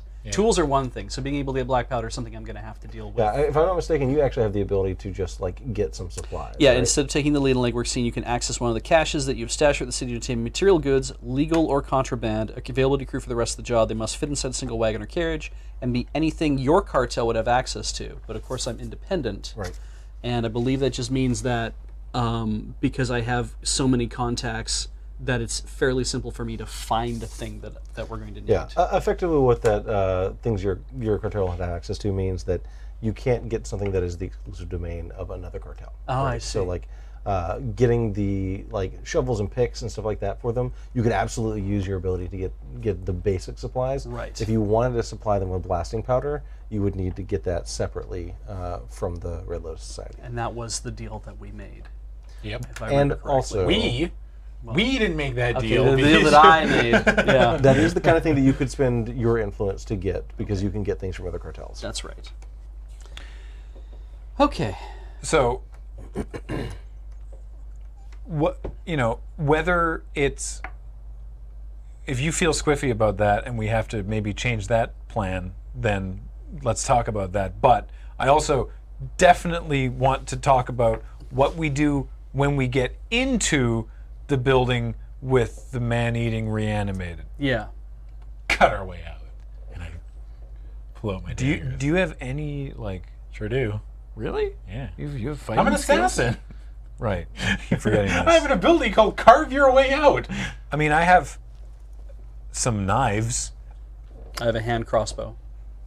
I mean, like it's we're fighting the reanimated dead. We're not fighting people. They're not real people. Well, it's like they might have different abilities or stats, right? Like Do it's- any of you know about sorcery or heresy? I know about the right kind It says of people. here you're a heretic. Right. I know about nature and survival. Okay. No, I don't. No. So Yeah, so you don't know a whole lot about the reanimated, unfortunately. I'm assuming medicine won't let me know anything about reanimated. Not the dead. So reanimated, no. Is there the is there other- a the other- cartel that the would, other problem is I just realized that I might have wasted my legwork scene. I just realized because we're planning tonight. We do more legwork tomorrow, And then we have to do and then we have to go. yeah. You definitely did not waste it. You learned some very important things. Right. You learned how many city watch officers there are. You know that they're not going in and out of the building. Yeah. You know the priests are not going out of the building, and you learned how many of those there are as well. Yeah. Yeah. But it's just like I don't know anything about the reanimated, and it's like if we do legwork tomorrow to learn about them and how to deal with them, we won't have time to get things to deal with them Yes. if we need material components. All I need is these two things right here. These two microphones. Are there any Check 1, specialties? 2. Check 1, 2. Are there any specialties currently? Because I'm going to need to know what the specialties are. That would know about how to deal with the reanimated dead. I'm sure I'd know somebody, right? I gotta know somebody who knows something about it. I know some heretics, right? My closest friend is a heretic. So, I could Oh. look for an independent pallbearer. You would be looking for a greater. Yeah. So Yeah. we could do that. So we need to find a pallbearer. Because the fixer, one of the fixer's abilities is that when I spend league, when I take the lead in legwork, I can spend one influence to gain the temporary assistance of another member of my cartel. So I can if there's give you- such I a have an thing as there influence. being a pallbearer that must be a member of the Gravediggers cartel. Yeah. So it's the only thing about a pallbearer that could work is that if there is a way that you can secure assistance from somebody, but then we don't. I would say that basically, if you wanted to get a pallbearer, you could effectively spend influence in your normal way to get assistance from another cartel. Right. To basically, so do you spend influence to? Yeah. Yeah. So I would say basically, instead, if you want to get a pallbearer, you'd spend 2 influence. Okay, so I'd have to spend one of these and one of the crew influence, but then we would essentially have a fourth character now who is For one scene. Yeah, for one scene. But not for the actual. Not for the actual It could be heist. for the actual heist. Yeah, we can just decide when we need that 100% person. could be for the actual heist. Oh. We could say that if we want a pallbearer to show up, I could spend 2 influence on that as part of my legwork is to go find somebody, spend 2 influence, Yeah. have them be available for us when we actually breach. What does a pallbearer do? Did you use a different term than breach? Yeah. A book of funereal rites, a dozen black wax candles, a cane, the necromancy. You can use sorcery to animate, contact, or manipulate the dead for a duration of a scene. Choose one corpse you can touch and describe how your sorcery affects the dead body or makes contact with or manifests the spirit of the deceased. Then make a roll to see if you can achieve those effects. Seance. During a playing scene, you can spend 1 influence to conduct a true seance and make contact with the dead. We probably would need to know that. Sorcerer's knowledge. You know about sorcery in addition to the things listed on your cartel sheet. Use sorcery is 90%. Because what we need them to do is basically just get all the reanimated to just gear down for a few minutes. They can only the brakes on they the can whole only thing, use I think. necromancy to animate, contact, or manipulate the dead. Choose one corpse you can It's the touch. one corpse is the Yeah, problem. and if there's a whole bunch under there, Yeah. so and it's for the duration of a scene, right? It's like Well, but the scene can be the heist. yeah, the scene would be Yes, the heist. absolutely. But that sounds like it doesn't actually help. I mean, sorceress knowledge. I'm trying to think of other I'm ways that more they can worried actually. about all the noise we're going to be making. Oh yeah, there's going to be a lot of noise. But if you're a priest or a city watch person, would you be that like jazzed to be like, hey, I hear noise downstairs in the basement where all the zombies have been wandering around the entire last few days. Let's get in there and see what's going on. They might not. What Depends how much of a if? tryhard they are. what if, we're about halfway through planning, what if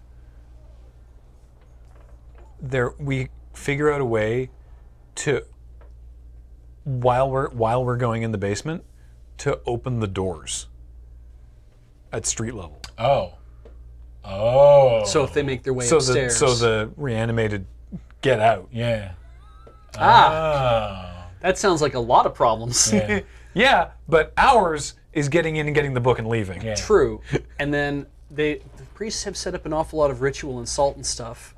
Maybe that's enough to contain them within the exterior space. That's And not they our wouldn't. problem. they Well, wouldn't- the Watcher out there too. yeah. Yeah. So they can engage. We're trying to get the book back. Yeah. Yeah. What if we don't care about letting zombies out of I mean, this I don't care. That's a house in good the point. middle of That's not town? really our job, Yeah, right? it's Our not our job is to problem. get in there. Our job is to get. I like the way this group thinks. Yeah. Our job is to get the book, and that's it. Everything else is just collateral damage. So then, do we need a pallbearer for any reason? Well, because they can't tell a room full of reanimated to take it down to a 4. No, like they can't tell. Yeah, they can't be like, can you guys just Can relax you one second?" can everyone just calm down, please? We're Not gonna eat come us? through the building. Yeah. Everybody chill. So the pallbearer could provide you with knowledge if you wanted to contact True. them early, and they do also have a variety of skills, and it would give you one more warm body. Yeah. If you guys want to read this, it's another. But yeah, it is like you only get the chance to control one dead thing. Only one dead thing. But the knowledge could be handy because maybe by being in there, the pallbearer can also be like, oh, hang on, I know what kind of rite is going on here. Maybe they have an opportunity to dispel it because they can use sorcery at 90%. I like Graham's idea of opening the doors. I don't know how we accommodate that. We'd need to get probably one of the watch to do it. Or you just from a rooftop just shoot the ropes off one of the doors. That's pretty hard. I can see in the dark. Guards can't. That's true. You could. Oh yeah, you could cut the ropes Yeah, on the door so I that could they- probably do they that. Get away. I'm pretty sneaky too. Are reanimated dead gonna know how to just open a door? Oh, I'll have to open the door.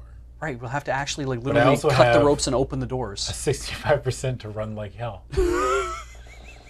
So there's that. So your plan is going to be cut the ropes, push open the doors, and then just run through the thing and out the basement with us. No. You don't wanna- Okay. you're I gonna mean, try- that's a I good. mean, that that's sounds a plan. rad. You're gonna That's draw a rad aggro?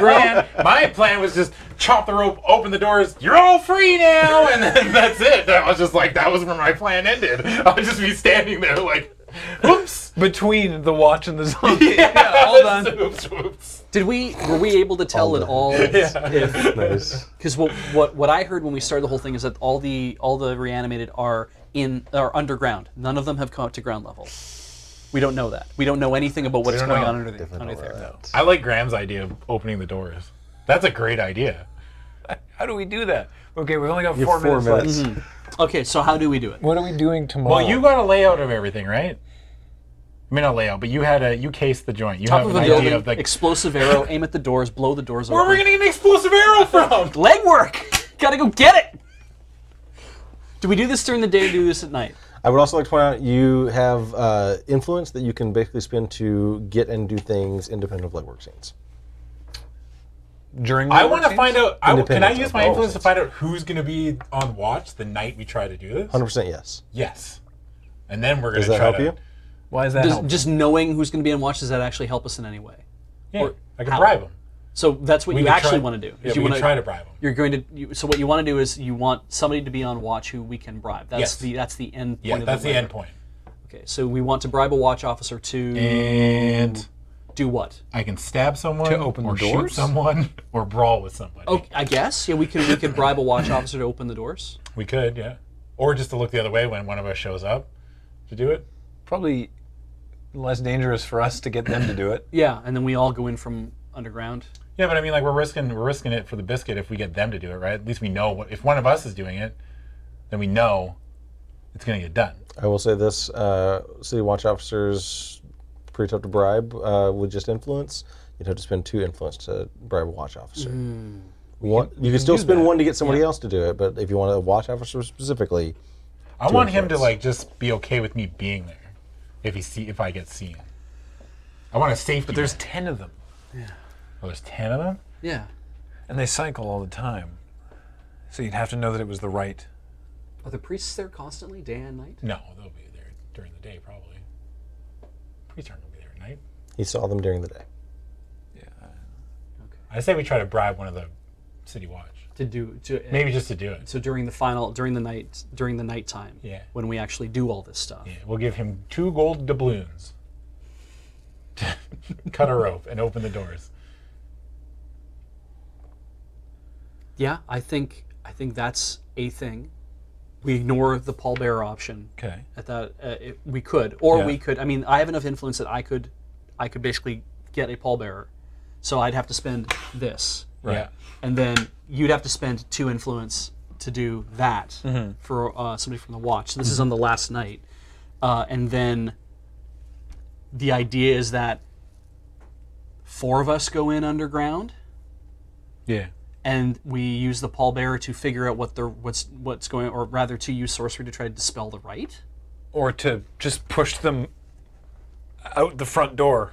Oh, to get them moving away from us. yeah, To yeah. to And move then them away from us. once the street is full of watch and zombies fighting, we can just get the book and run back out the basement and hopefully close the basement back up. Seems like an idea.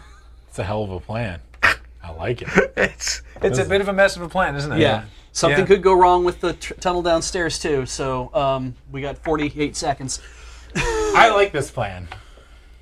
Okay, so what are we? And I have an extra. I have an influence I could maybe use for something as well. Yeah. Okay, so then what are we doing?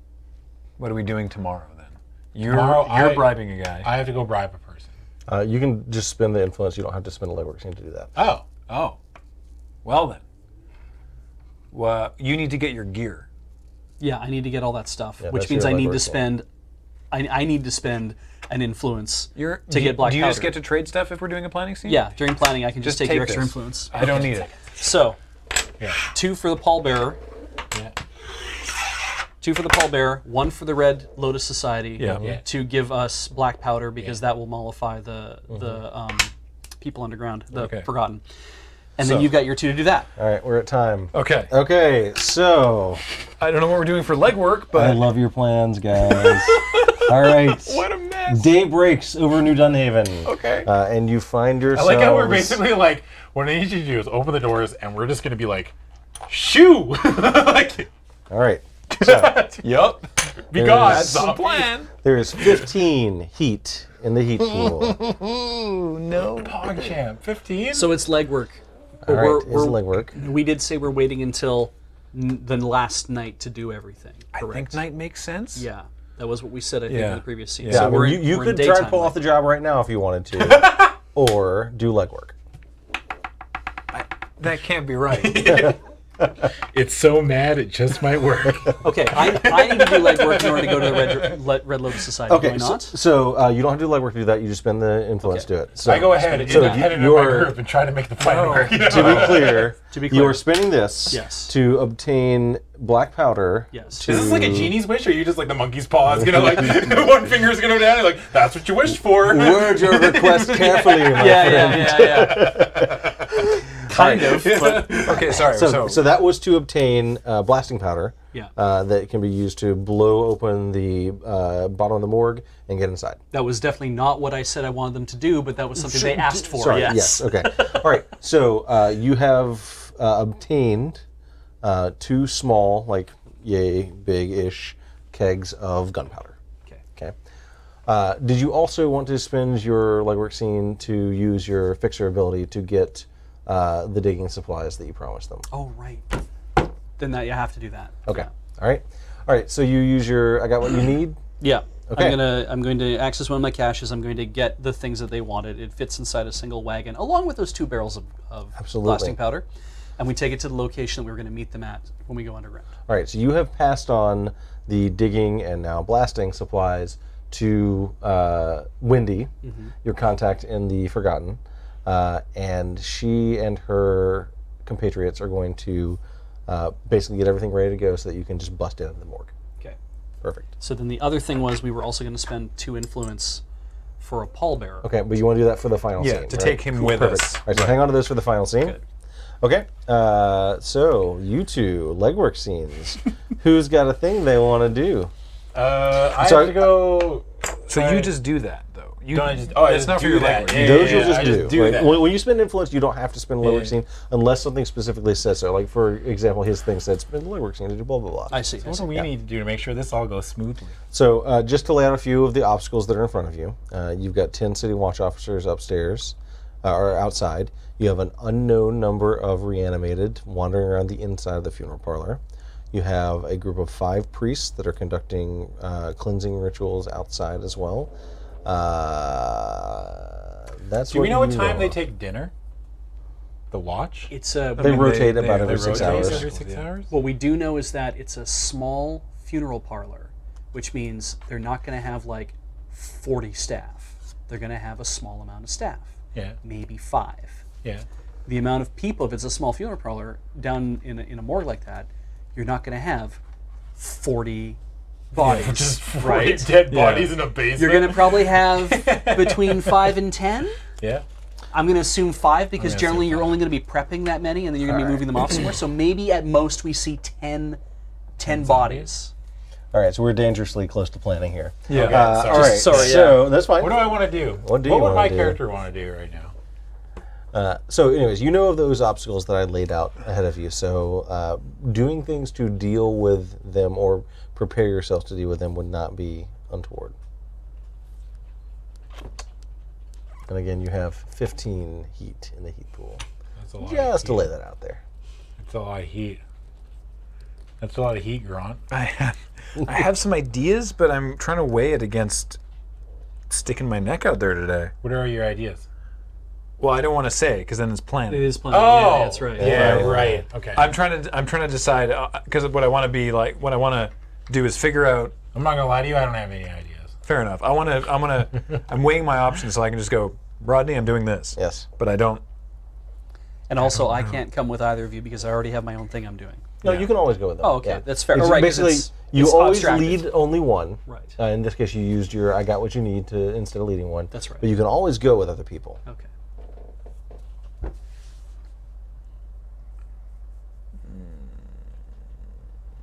What'll it be, gentlemen? I would also like to point out, if you would like to get some extra influence, that describing a particularly risky legwork scene nets you 1 extra influence. So, if you take a risk, you get some more influence. You can also try and take out obstacles in advance. So, for example, If you need those skills. if you wanted to, Okay. if you wanted to, say, deal with the priests ahead of time, you could theoretically do that right now as well.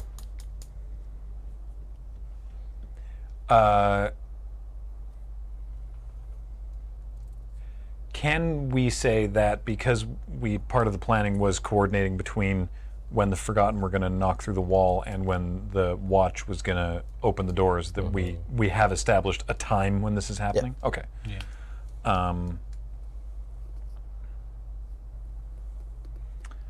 I'm going to try and arrange for some additional topside distraction. Okay. And is the goal to distract the Watch, the priests? You said. Okay. Well, you're doing that. Okay. You said there's a lieutenant that is watching Yes, over the whole thing. there is a Watch Lieutenant. Can I try to? I Oh, wanna, hey, he has to get a picture and everything. Oh, wow. I'm not saying I want to kill him, Okay. but I'm saying. You're just saying. What I'm if I disposed of him, but not lethally?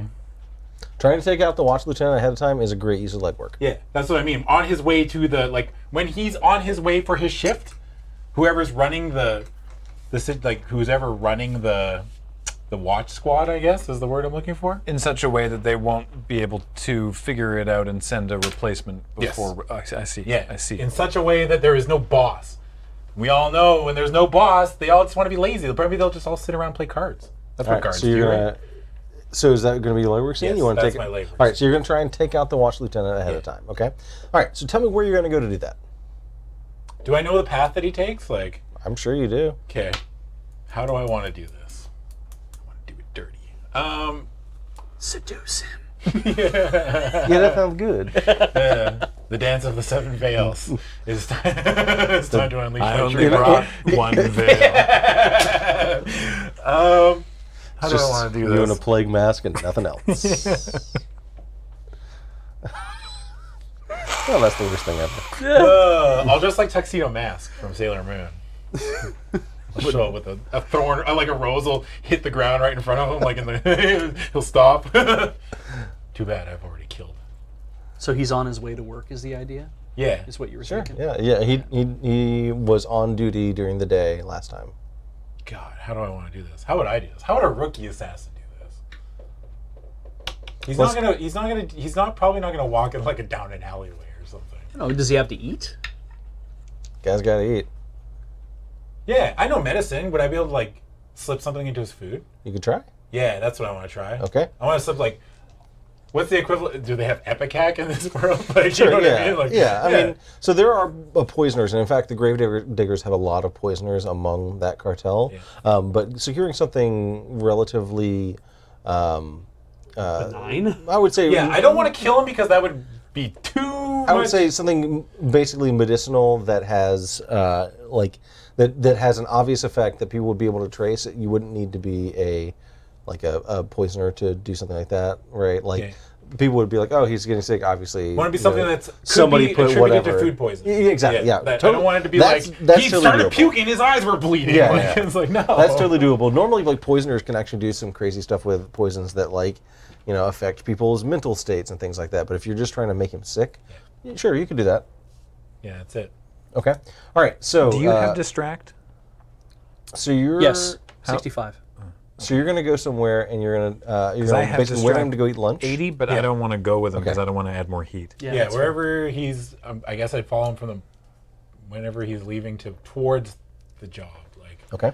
he's gonna be heading to work. Yes. So this is going to be. So he's probably going to stop at like a noodle shop because he, that's where he's going to stop and take his lunch in Little Towna. So are you conspicuous in Little Towna? That'll be 2 more heat for the heat pool. See, this is why I'm not coming with you. Okay. So you are I'm feeling going. very attacked right now. So you were going to go take out the watch lieutenant while he's having his lunch at a noodle house. Yeah. So I am going to say, so the first obstacle you have is that your cartel controls nothing in this district effectively except for the funeral parlor, the House of Sunset. So the obstacle you're going to have to deal with, or that one of your compatriots is going to have to deal with, is getting you into the kitchen to poison his meal without like hostile, effectively kitchen staff. What's the layout of the stopping building? you. And these noodle shops are pretty small. It's probably just like a kitchen, a bar, and then like a few rows of seats, right? So like it's Like, is it outdoors or is it like indoors? it's probably indoors, right? Like most of these shops are indoors. So like basically there's a hostile kitchen staff that one of your companions will have to get you past. Additionally, when you arrive to do so, you see, I'm going to spend some heat. Spend 4 heat. Spending 4 heat. Spending 4 heat. 4 heat. He said that was the minimum price. The watch lieutenant is not alone. You see that he is actually dining with 2 other officers of the watch, and the 3 of them are taking their lunch there. So, 3 things you have to deal with: the watch lieutenant, which is your goal, right? The 2 city watch officers that are with him, and getting past the hostile kitchen staff to actually poison the meal. What if we wait for one of... Is it too much time to wait for one of the kitchen staff to like... Because I'm assuming they have to get rid of waste somehow. Sure. Because I can do a silent takedown on somebody. So you're gonna. I was under the impression that you were gonna be trying to take out the watch lieutenant. Yeah. If you try and do more than one thing, than one thing, you're gonna start taking some challenge dice. Okay. You can do it. But you're gonna add some challenge dice to your roll. What if one of us just helps distract the kitchen? Yeah, if I That's go with great. you, Okay. Yep. yeah. Perfect. Now, if it's you are going to be conspicuous. Yeah, I'm better at distracting, but Yeah. then we just get 2 more heat just for me showing up. Yeah. That's the price of admission Okay. to this. All this. Yeah. Well, then I won't try to right. lead the scene then. Okay, so Davison, are you going to show up and help distract the kitchen staff? It's 65 for me to distract. I'll do it. Okay. Yeah. All right. You could be like, sit down, and be like, man. So why don't you tell me a This little soup's bit? so hot. I'm going to distract him. So first of all, what's the name of this noodle shop?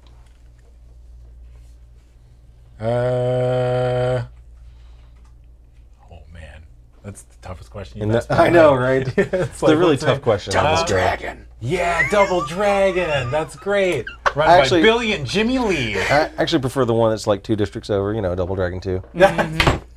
We can kick both sides. Zing. Vidya Double humor. Dragon. Okay, all right. So the hottest noodle shop in the Clever Dog District, Double Dragon. Why don't you tell me how you're going to distract the kitchen staff so that he can slip in and apply the poison? Oh, I'm just finishing up a really good bowl of noodles. I'm right gonna now. argue too. Oh, that okay. So you went in early. Yeah, I got it All early. right. All right. My character too, when if I get in the back, my plan is just to poison everything, like, just to make sure he's like a wholesale kind of like I don't want to miss out on the chance because he's never done you know what I mean? Like he's like I don't know what to do, so I'm just gonna poison it all. Yeah. So good. Yeah. Okay. All right. So I just finished a great bowl of noodles as far as I'm concerned, and I'm like, oh, these are so good. How do you do that with pork exactly? Like you guys have made like a delicious broth here, man. I'd love it if if you could just show me your secret. I'd love to see how this actually comes together. Can you get the chef up here? I want to talk to him about how he's actually putting this together. So you're the loud, complimentary customer. Absolutely, I am. Yeah. I'd like to speak to the manager to tell them what a great job they've done. Yeah, Yes, absolutely. okay, good. Bad All right. asshole. Wholesome memes. That's Beej. I would like to yell at you to compliment you. People love to be complimented on their job, right? Listen, game. Who made this burger? It's great. This game Give me the chef right now. This game is full of fictional characters like the complimentary person, right? Okay. All right. So, I worked retail. Oh my god. Okay. So, go ahead and give me a roll to distract someone. Yep. No, these are not These criminals. are not criminals. No. So just a straight up Well, roll. I mean, as far as I know. Come on, baby. 82. It was Fiddlesticks. 65. All right. Fiddlesticks. So here are your How options. far would you push your You luck? can push your luck, Yep. or not push your luck, and he is going to take a bunch of challenge dice on his rolls. I'll push my luck. Okay. So To get from- 65. So you have to push up twice. Because it's 20 each time, right? Yep. Okay, so I'd have to get... Yeah, 20. Yeah, because 82... Wait, if I push... 62. Yeah, 82 to 62 is once. No, it's sorry. Oh. Increments of 10. It's increments of 10. tens. Oh, thank Christ. Yeah, Yes. okay. All right. So increments of 10. So you'll lose 20 luck, Okay. and you'll roll two challenge dice. Okay. Oh, it'll be fine. It'll be fine. Yeah, watch this. Double blanks, baby. Yeah. Double blanks. Give me those double blanks, Beej. 1. One blank. Okay, we'll take it. All right. So you draw the kitchen staff out, Yeah. and like you're complimenting them, and they are sort of unsure of how to deal with this strange situation that they rarely find themselves in. Especially with this guy who clearly knows nothing about noodles. What do you call this amazing dish? That's broth, man. Oh, broth. Delicious. So exotic. God, I want you to start crying like you're so angry. It's so salty. right. It's so beautiful. Okay, and so I slip in like the fucking shadow of death into okay. that noodle kitchen and then poison the fuck out of everything. So at that, Can I help you? well, I actually have to. Non-lethal. Non-lethal. So you're out there, the and shadow of sickness. as you are watching, or as you're like distracting the staff, you see a third city watch officer come in and sit down at the table. There's 3 of them there. There's three watch officers and a lieutenant. All right, so The officers outrank the lieutenant? no, the rank. Sorry, watch officers Constables. they're Oh, okay, like just cops. normal. Okay, Yes. okay. All right. Officers of the watch. So Yes. there's a lieutenant and 3 other cops now. Yes, Okay. exactly. All right, so go ahead and tell me about you poisoning everything. So I guess, is there like a back door? Is that how I got in Yeah, there? yeah, Like absolutely, I'll yeah. kind of peek in and make sure nobody's Yeah, around. coast is clear. There's Beej like, Yeah.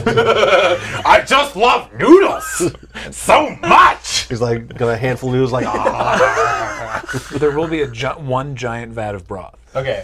You've been to a noodle place, right? Yeah. Yeah. But I mean like, the broth vat. yeah, the broth bed. So I get in there and I'm looking okay. around and I'm seeing like a bunch of pots probably. Okay. My character's like a little bit of everything. All right. Yeah. He's gonna probably try to do as many as he can, a sweeping. Okay. All right, so I'm going to need you to Wide make a range. roll. Okay. Now you're doing something that will almost certainly affect everyone who's going to eat. Yeah. So I'm going to give you 2 advantage dice on this roll. Okay. Okay. But you need to tell me what you're going to roll to apply this poison and make sure you don't, say kill someone. Would sneak around work? Sneak around's a little tough. What else you got? I have shoot someone. Conceal an object. Conceal an That'll work. object? Absolutely. Okay. Yeah. 65. Yeah. Okay. You can Conceal maybe an push your object. luck. Yeah. All right, and you Conceal get an 2 object, two baby. advantage dice. Okay. This is going to be the easiest roll I've ever made. You got this. This is going to be great. I'm sure. One paw on the monkeys. So it's curling. 21 Perfect. Oh, And wow. boom. All right. with Okay. 1 boon. Okay.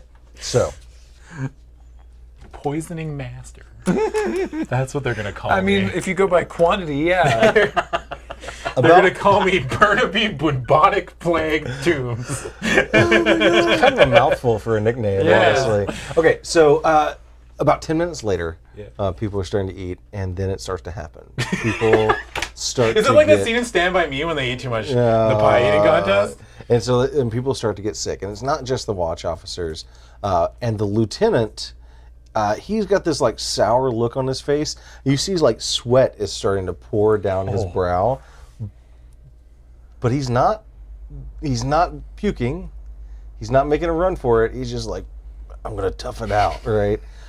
One of the watch officers, he's just like, I don't feel so good. Okay, and he like basically takes off running and like runs out the front door, and you hear him like vomiting into the street, right? The watch lieutenant, however, he's sort of like powering through. He looks a little green, but he's not. He's just like, I'm gonna eat it. He's made of sterner stuff. Right. The other 2 watch officers, on seeing their friend leave, and like you can tell they're kind of like, I don't feel so great. They put down their chopsticks, and they're just like. When you hear someone throw up, and you're like, I'm done. Check, please. So, about another 20 finish the whole bowl? another 20 minutes pass. He finishes the whole bowl, and like he is not looking good. His skin is sallow. He's like sweating out of every pore, and he's like, "It is time to go to work." And he stands up very slowly and carefully, and then he and his 2 watch officer companions basically go outside, and like the third guy, he basically crawled off, right? But this watch officer this watch lieutenant, he's heading to work, right? He loves that ramen so much. The- He's the- like, I'm eating this. The other 2, and like you kind of overhear the conversation, and it's like the watch lieutenant is like, he's like, oh man, I really want to appear to be like multiculturally sensitive, so I can't get sick at this little townie, like these little townies food, right? It's like, oh no. Okay, so but like the 3 of them, the lieutenant and the 2 officers, they're heading through the winding streets back to work. Oh no. So here's what happened, because it's your first time playing. Basically, that watch lieutenant, he's got hit points. And you took out some of his hit points effectively, or you took out some of his luck. But the scene's not over with yet. Okay. So if you wanted, you could pursue and intervene. Or you can let them go. Now it's risky to try and take them out. I feel like Which, by the way, speaking of risk, this definitely, like, poisoning officers of the watch definitely counts as risky.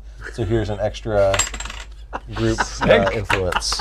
I definitely want to try to take him out. All right. I finish every job I start. Run after him, make him eat a poison fortune cookie. As an experienced assassin, I have never failed at a job. I've been in I don't plan on starting. I've been in now. that situation before, the situation that the officer is in, and I feel like if someone just leapt out of an alley and went, ha! Yeah, you're like, blah, and just, Yeah, what if I just try to spook him? I'm mostly kidding. You can try and intimidate them, but I would also like to point out that you are an assassin. And also, like, if you attack people, you do not have to kill them. You can just knock them Yeah, out. that's all I want to do. Yeah. I was like, damn, Slap poison on the didn't back. work. Time to use the real poison. If you want, you could just fist poison. ambush them. Yeah, I want to just ambush them. Okay. Yeah, let's do that. 3 of them. So I'll be good. you wait until they are in a Yeah, like a hidden area. okay. Yeah, I mean, like Little alleyway, Town like- is very winding. Like, Like I'm its streets are assuming, not like, yeah. very well laid out, right? So, yeah, you wait until they get to a relatively quiet area. Is Davison still in this scene? He is absolutely still is in the Technically scene. still participating, even Yeah. though I'm not. I went outside just singing the praises, and then a guy ran past me and vomited in the street. It's fine. Yeah, Yeah. it's like, oh, Okay. oh. So, tell me how you're going to approach this this takedown. What are you going to try and do? Because there's 2 watch officers and a lieutenant. It's like middle of the day. Yeah. I didn't think this one through. The mantra of the amateur Whatever you assassin. do, don't grab him and put your hand over his mouth, because that'll. That's not bad. What if, I kind of want to just like come down like fucking Batman behind them. Okay, you can do that. I'm like, cuss on chop. All And then, So you're going to attack. yeah. Okay. Yeah. And you're not tagging along at this point, right? Yeah. Like you did. This is what I've trained for my entire life. Okay, so Ambushing sick guards. all right, so basically you're going to get to make your attack. Yeah. So go ahead and choose like what skill you're going to use to make your attack. Yeah. And are you attacking? I guess brawl with somebody? Okay, Or well, here it says silent takedown. It says, Okay. when you attack a target with a physical attack, you can decide that neither you or your target make any noise as part of that attack, and the target cannot speak or take any action that makes noise until after your next turn. Sure. Any witnesses not looking directly at you or your target do not witness the attack. The video game strat. Yeah, you cannot use this ability with any weapon that makes a large amount of noise, such as a firearm. So that'd be tough to use because there's 3 of them there, effectively, right? Can I use it on one of them? You could try. You could try and like snatch one of them. It's gonna be tougher. And then make the fight easier? It's gonna be That's tougher. what I mean. When I jump them, like, I could snatch one. I could snatch one. Things are spiraling out of control, by the way, Graham. I'm not in this I know. All right, so tell me. So not are in this you gonna scene. attack the lieutenant, or are you gonna attack the 2 officers that are with him? How are they walking? Lieutenant's in front, probably? Yeah. So you could try and take out the 2 officers from behind. Yeah, that's what I'm Okay. gonna do. All right. So you're gonna attack them. Yeah. So you're gonna make a roll to attack. Yeah. I'm gonna give you 2 advantage dice on this because you have poisoned them. Okay.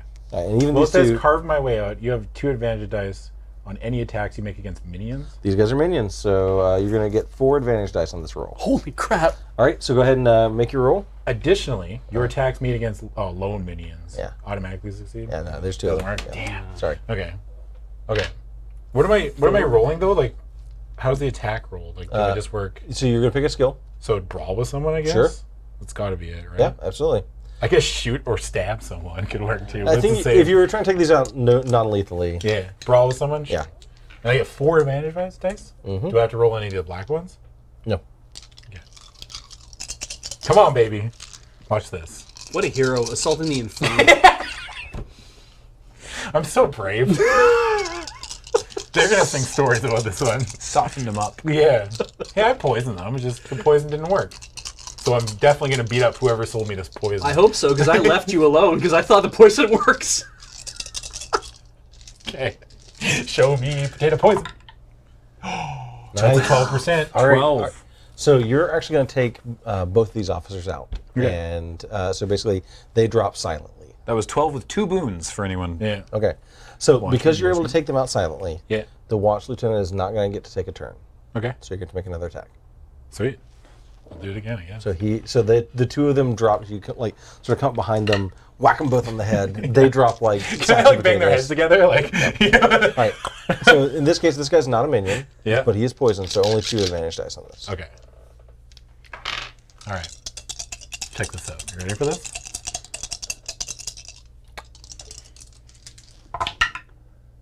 $88 with 1 boon. All right. I flubbed it. You can push your luck. Not on an attack. Oh, right. no! I screwed up. You right. screwed up. He Yes. turns around, stabs you. You fucking die. So you, so how are you trying to take him out? Are you trying to do the same thing where you sort of like crack him on the back of the head? No, I'd probably try to like chokehold him. Okay, great. Yeah. All right. So you, All right. So you try and like chokehold this guy, and like you can tell he's a little weak. So like you do get a good grip on him, but he does not get choked out. And in fact, he starts trying to let out a scream, but he is not going to be able to. So. Not through all the vomit. Cover his mouth and make him aspirate his own vomit. You're like choking from behind. You see that like he's struggling, and then he sort of lets go, and he like reaches down, pulls his saber out, and he's going to try and stab you behind him. Okay, that's sneaky. I dodge. All right, he's going to succeed. So you're going to take 30 damage as he. How many hit points do I have? So you all start with 100 luck. Oh, okay. Yeah. So it should be. So I'm at 70? Yep. Okay. All right. So you feel like the blade sort of pushes through your cloak, and it barely grazes you, but now it's back to you. I choke him harder. Attack him again. All right, keep choking him out. All right. You have a good roll for it. So. Do I still get the same advantage? Absolutely, yes. Yeah, because he's still poisoned. He's still sick. Yeah. I thought 80 on the nose. All right, with 2 wounds. All right. That works, right? So is 80... Yeah, 80 is my percentage. Perfect. All right, yeah, you take him out. Okay, so if you meet the... Yes. Okay. Yes, all right, so you take him out. Fortunately, he's never able to turn and get a glimpse of you, so you guys are not going to generate any heat from attacking these guys. Luckily. Master Assassin, why would anybody ever doubt me? Because you've never done it before. Right. You haven't killed a single person yet. Not even this guy. He's still alive. Okay, I'm scared of killing. So you... It terrifies me. Are you kidding me? Someone's like, stab him. Like, I can't. I couldn't sleep at night. Okay, so you take out the watch lieutenant. Yeah. Very nice. Okay, great. So that was your Make them legwork away, scene. toys. And I put them in a garbage can. Just, can I hide the body? Like, I guess Yeah, I gotta hide absolutely. the body, You got right? plenty of time. Yeah, you can sort of drag them into an alley, and because none of them saw you, like they have no idea what happened to them. I'm gonna lay him face down so he doesn't choke on his vomit. Okay. Put him in the recovery position. I don't want him to die. Samuel Cutter, legwork scene. Last one before the heist. Chef kiss JPEG. Man. That was perfect. That went amazingly. Were those... I guess I wasn't there. I was going to ask if those officers were... I mean, they were going with him, so I guess they were part of this... this group. You don't know. But I have no idea. Who knows? Maybe they were going to split off. It doesn't matter.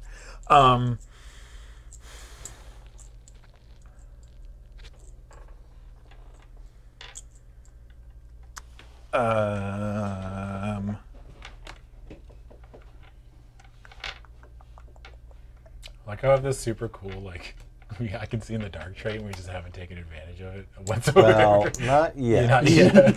Not yet. Hey guys, by the way, I can see in the dark. Yeah. It's nice. Can we spend influence during the heist? No. Okay. No. So... Any influence you're going to spend, you need to spend before the heist scene starts. So this is the last shot to do that. I mean, or like after you After do the a legwork legwork? scene, Right, yeah. okay. But before the final scene starts. Okay. I'm just... I guess the distraction thing is probably still good. Actually...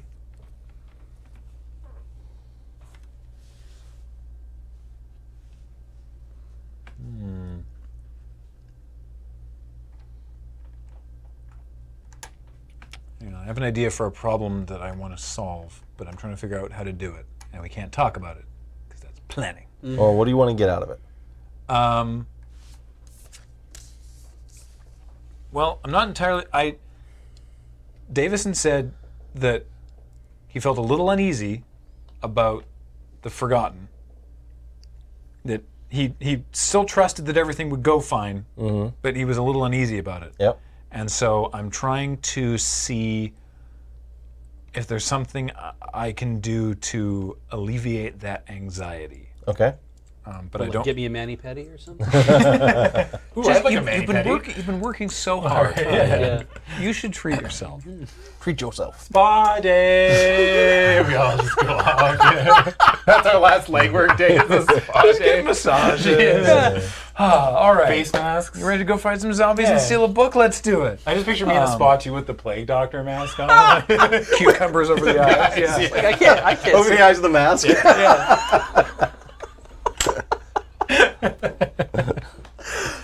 Well, Oh boy. That's so rich imagery. I mean, some sort of like, I guess I can't come up with an entire backup plan, but is it information you want out of this, or is it like you want an asset or a resource for us? I don't know. I understand what you're trying to do, but I don't know how you would do it. You know what I mean? Like, Yeah. Is it contacting anybody in your own cartel? Maybe. I can use the influence to post other wardens on rooftops to relay a signal between us, but that's not necessarily. But they can't fight for you or anything. No. No, but if you wanted to go get some wardens who would, that'd be a fine use of your legwork scene. Seeing them walk around with like bows and stuff, it's kind of like, I mean, you could put them on the roof and they could assist the watch in taking down zombies. I mean, is that a good use of people? Yeah, I mean, like, basically, you could go to your cartel, Yeah. get some wardens to basically help provide, like, fire support from the rooftops if you wanted. Because Yeah. it'll be nighttime, It's like we don't so want they'll the be watch, inconspicuous. We don't want the watch to go in. Like I'm gonna get some backup. Let's do that. Sure. So I would say you can basically go and get a couple of snipers to perch up on the rooftops. If you want more than two, though, you're gonna have to actually go to your cartel and convince them to join you. Otherwise, I can say you can spend your legwork scene and get two of them, and then we'll go. I think let's do that just so we can actually get to the heist. All right, so sounds yeah, good. it's the deal. The deal is we don't want anyone to come into the place because that's where we're going to be doing our job. But also, we don't actually want these reanimated to start running roughshod across the little town if it looks like the watch can't handle it. Okay. Okay. So there's like a backup plan to make sure that the zombies don't flee, spread out into the city. Yeah. Okay. I mean, cool. yeah. That's great. Okay, definitely so wouldn't have thought of you can doing just that. get a couple. You can basically get a couple of Just in them case. to be like a contingency plan. of Okay, that, cool. or no problem there. Awesome. All right, awesome. So night falls over the city, and it is time for. So do we want to use our last influence? Yeah, Before we do don't this? have to go bribe the. Wait. Yeah, you basically before we start the final scene, you guys can spend influence however you want to. So. I want to use my final two influence to find me pictures of Spider-Man. All right. So, well, I mean, you do, right? Bring me pictures of Spider-Man. Okay, so 2 influence for a gravedigger pallbearer. Yes, please. Okay, All right. and I'm going to actually go ahead and give you the other gravedigger card, Oh, yeah, So I guess it'll be easy to... so you can have it. Here comes the hot stepper. So you basically have a full extra character. Cool. All right, so come up with a name for that character as well. There's There's suggestions, on the back. Yes. While you're doing that, you're spending your influence as well. Yeah. 2 influence, please. I would like to bribe one of the watch. Okay, Watchmen. officers of the ops. The Officers one of the that I watch. haven't poisoned. One of the ones that. Okay. And tell me exactly what it is that you are bribing that person to do. What I want him to do. At the stroke of. At the stroke of whenever we say. At the stroke of whenever we say. Uh-huh. I need you to open up the front doors to that Okay. mortuary? Yeah. Mausoleum? Funeral parlor. Funeral parlor? Yeah. Okay, and the idea is that this watch officer will sever the rope, Yeah. throw open the doors. Yeah. Anything else? It's don't fine. think That so. can be enough. Okay. Yeah. All right. Sounds I good. was trying to think of something he could do. Okay. And did you have? I mean, stop other people from closing them, I guess. Well, I mean, Everything should work out. All right, is that all the influence, or is there another one? We have one more. Okay. And I'm trying to figure out if this is in the communal pool too. Yes, it is. I'm trying to figure out if there's anything we can use. Do we have to worry about the priests at all? Have we neglected the most powerful We don't know when they're there. I only know that they were there during the day? Yeah. We don't know. We don't know. So I can post other wardens on the roof to signal us. Or what if we use our influence to get a real good getaway driver? I mean, we can get a hearse.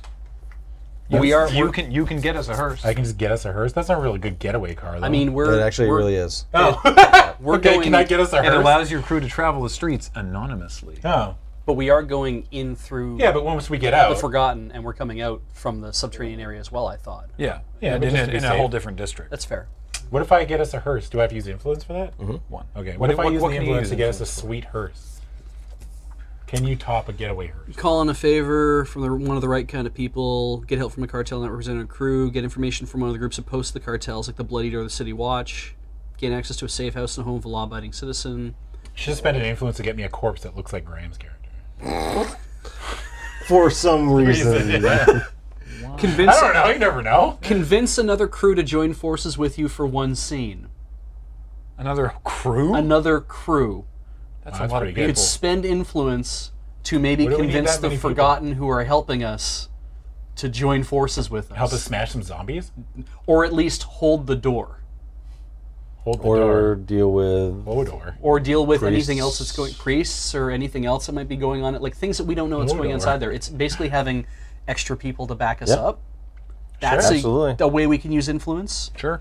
That sounds a lot better than a hearse. Man, you really taught me, Beej. So all these one-upmanship. Is that, Huh? is that one of these? Yeah, it's communal. Yep. Okay, communal. So then that's what we'll do. We'll Alright. Hey, I can summon a hearse. spend I influence can summon a to whole crew. convince Yeah. that crew to join get- forces I with can us. get- Okay, friends. so basically what that is it's a group of Forgotten that we'll treat as like a squad of minions that will work on your behalf as well. Neat. Okay, great. So Wendy and her You've got gang. a group of right? teamsters that work underneath you. Yeah, a 12-year-old redheaded pigtailed girl Yeah. and her crew of much dumber but very strong grown people. Grown Yeah. adults. Yeah. Knife And then- wielding adults. then yes, a pallbearer. excellence. Yes.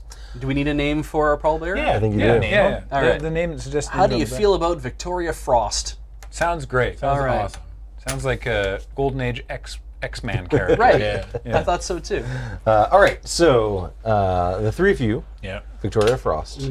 Execute the plan without a hitch. It goes perfectly. The end of stream, guys. Thanks, We did Thanks it. for joining. We did did it. Yeah. Okay, so Shout outs to Wormwood Gaming.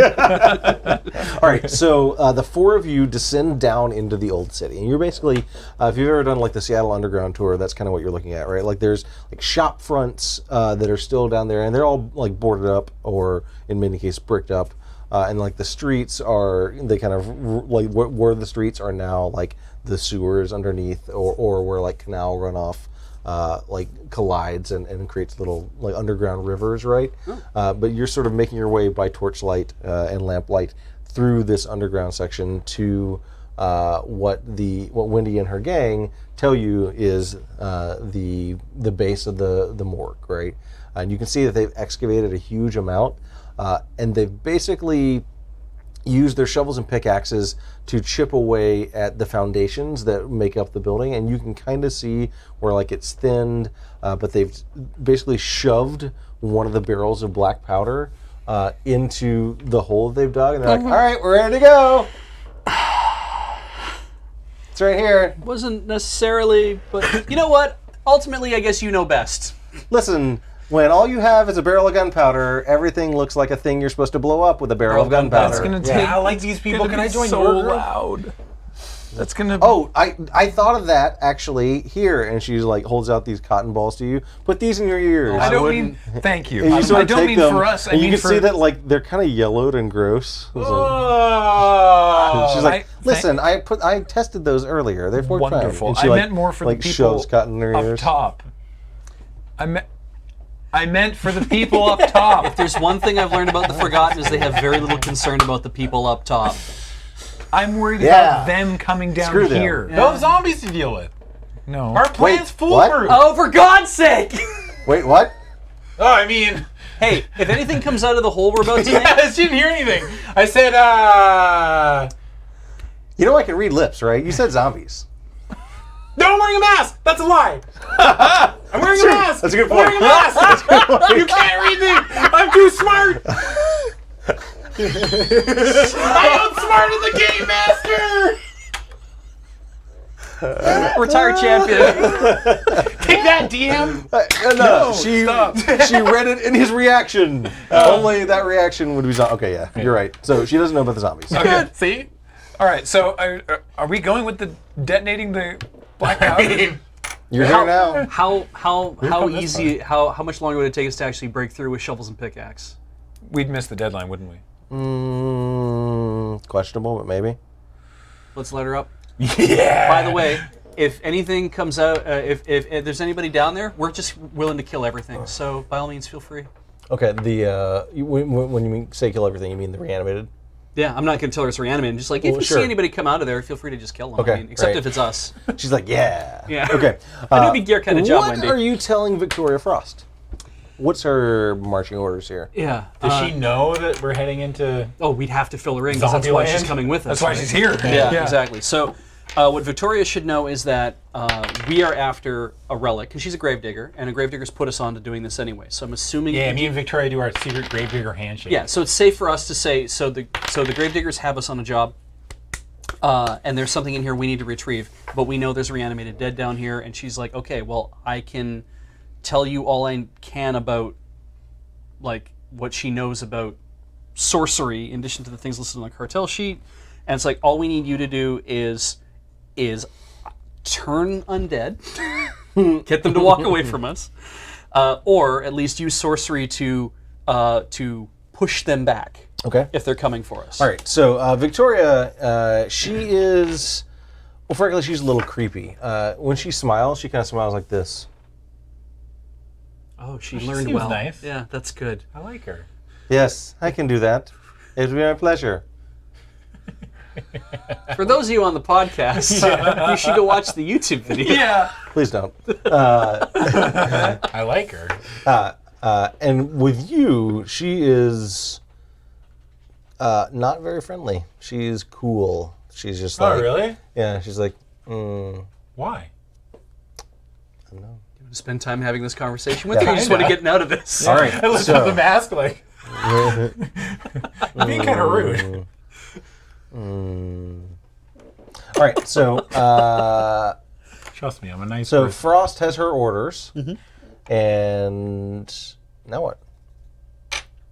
Let's I light don't know it why up she's and go. being so mean to me. I mean, whenever the You're like allotted super time- concerned about this, right? We should know. paying We should attention to know me. that upstairs. We'll know when they've cut the thing because we worked out how much time to you use have it. time. we allotted a time for that. Yeah, so we should know when the thing's been cut. The doors have been flown open. One of you's carrying like a sand timer that you can use to tell. Yeah, right, or something exactly. like that. Synchronize My our watch is like a hourglasses, big hourglass. Like, Unfortunately, every time you look at your watch, it upsets it. So you're like, I can't even tell. Oh, it's close to the allotted time. So yeah, let's everyone, do it. everyone take cover Roughly. and right. and light up the let to good go. Okay, this is gonna be great. one of Wendy's crew sets the torch down on a line of black powder that she has strung out from the keg of gunpowder. It sparks, lights up all the way, and there is a thunderous boom that you not only hear but feel inside your chests. And we like use too much gunpowder. huge amounts of debris like falls down from above. It's not quite a cave-in, but it sort of reminds you like, oh, there's an entire city above us, right? Yeah. And it is like blaringly loud. You are all effectively concussed for a few seconds after this goes off. And when your sort of head clears and you can see like in the torch and lamplight now, like there's just huge amounts of dirt and debris in the air, and it slowly starts to clear, and you see that it worked. It blasted a hole into the morgue.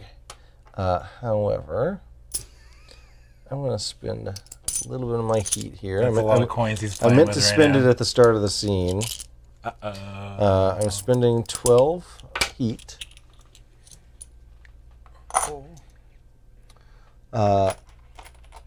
So there is a fire burning now in the morgue.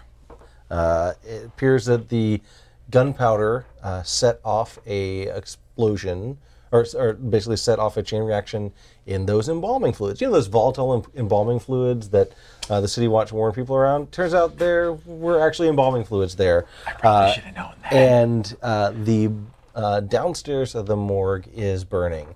And it's at that point that Wendy goes, oh no, this is not good, not good. This was your side of the bargain. Well, yeah, but I didn't think it was going to do this. It's Plus, just when that fire gets up top and hits the other barrels of gunpowder, sorry. What? yeah, the ones that they put out earlier today. What? You didn't know about that? No? Oh yeah, the City Watch. They put barrels of gunpowder all around the outside of the morgue, or of the funeral parlor, and they've got one of their the ladies with the guns, the musketeers. That's it. She's sitting on a rooftop across the way, and if whatever goes wrong with the thing that the priests are doing, I heard the officers tell her that she's supposed to ka-chow, ka-chow, ka-chow. But I mean, she probably wouldn't do that. Probably. That could happen any second. Yeah, we better boogie then. Because if But then there's fire here. Yeah, that's okay. I think we should not do this, guys. There's going to be explosions, and I think I've had enough of that for today. We can do it. We can do it. The fact that I spent influence to convince them does not override the fact that she's like, we don't want to participate in this. No, she will participate. She Okay, just sort of, she's not really Yeah, into yeah, it. yeah, yeah. Okay, I'm into it. we got No, like she will do what you say, Yeah. effectively, right? But she's just like, whoa. all right. We got to go. I in. have to have confidence in my cartel snipers Yeah. that they're going to stop the watch Musketeer. musketeer Yes. from blowing this building up. The Good City, guess. City Watch Musketeer. Oh, okay. Okay. Camera is Oh, they over look like there. a terrible shot. There's no chance. Cool.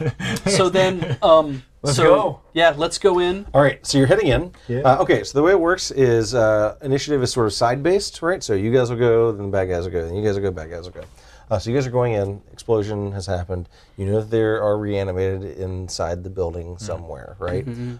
So you're heading in, and you've told Victoria Frost that she is to basically hold back and like push away the reanimated, right? Yeah. So I'm going to roll for her first, because she actually, like, when you're like, all right, let's go, she's like, and she just sort of nods, and she storms ahead, and she's wearing like this like flowing black dress and like a shawl that hangs down almost like a half cape, right? And when she goes like striding through the Her shit catches on. striding through the hole, like she looks like a banshee, like going in there. She's like, yes, I will now go deal with zombies because that is what I do for a living, right? And Nice. so she goes busting in, and actually, let me grab my advantage dice here because she's good at this thing.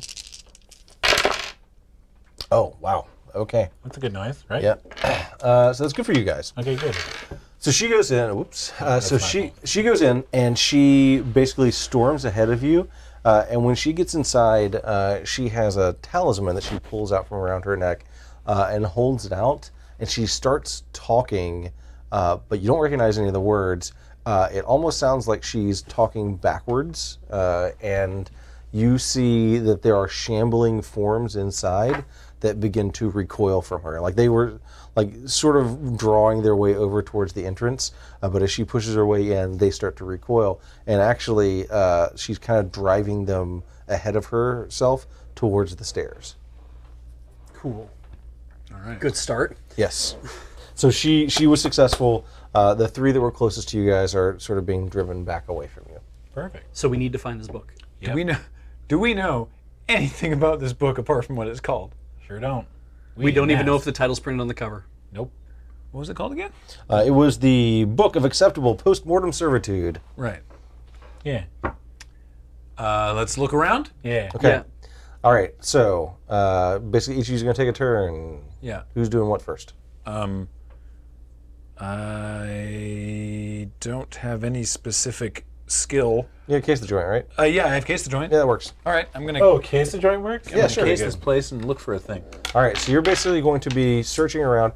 I'm going to say that because the zombies are not fully, or the reanimated are not fully under her control, you're going to have a challenge die on this because you have to kind of avoid them as you make your way in. Okay. 90. I will push my luck Okay, great. by 10 Okay, to make it okay. 90. You roll an extra challenge die? Oh, right. Yeah. Okay. So that's the challenge that I rolled with the roll of 90 Okay. came up challenge with a drawback, and so did that one. So All right. I've got 2.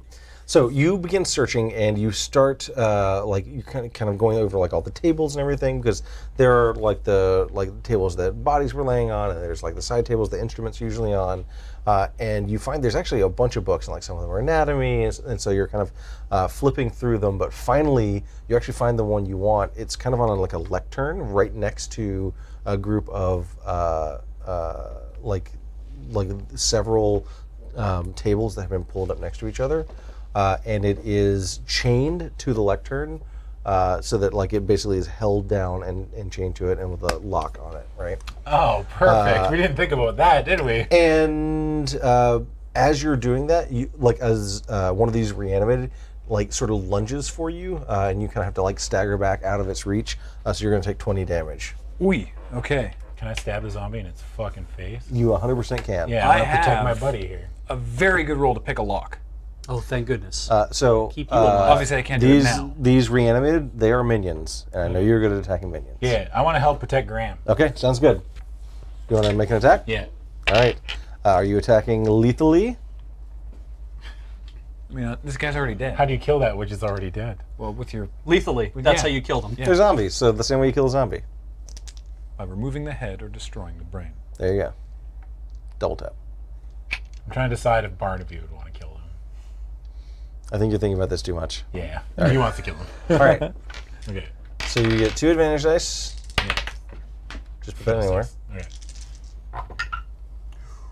Oh my god. 86 with 1 boon. All right. So that's a miss. All right. So why don't you tell me a little bit about what happens when you go to attack this horde of reanimated and unfortunately I stabbed fail. Graham by accident. No!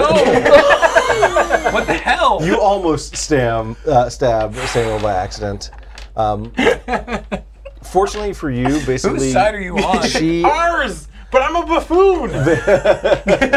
I'm a novice assassin! So Victoria was able to sort of like steer them mostly away from Yeah. Samuel, but like you basically go over and you take a swipe at them, miss, almost stab Samuel, but in the process you kind of shove one of them over to be more like in the radius of her amulet, right? So you know you do succeed a little bit. Okay. Sorry. All right, and Davison. Oh, God. When in Either doubt, attack shoot a something. zombie. Yeah, I think I attack a zombie. All right. All right. I'm a little worried about these dice all of a sudden, so I'm going to change to these. All right, sounds good. Ah. All right, and so what are you attacking with? I'm attacking. I have a hand crossbow. Okay, sounds great. So take a shot. Come on, baby.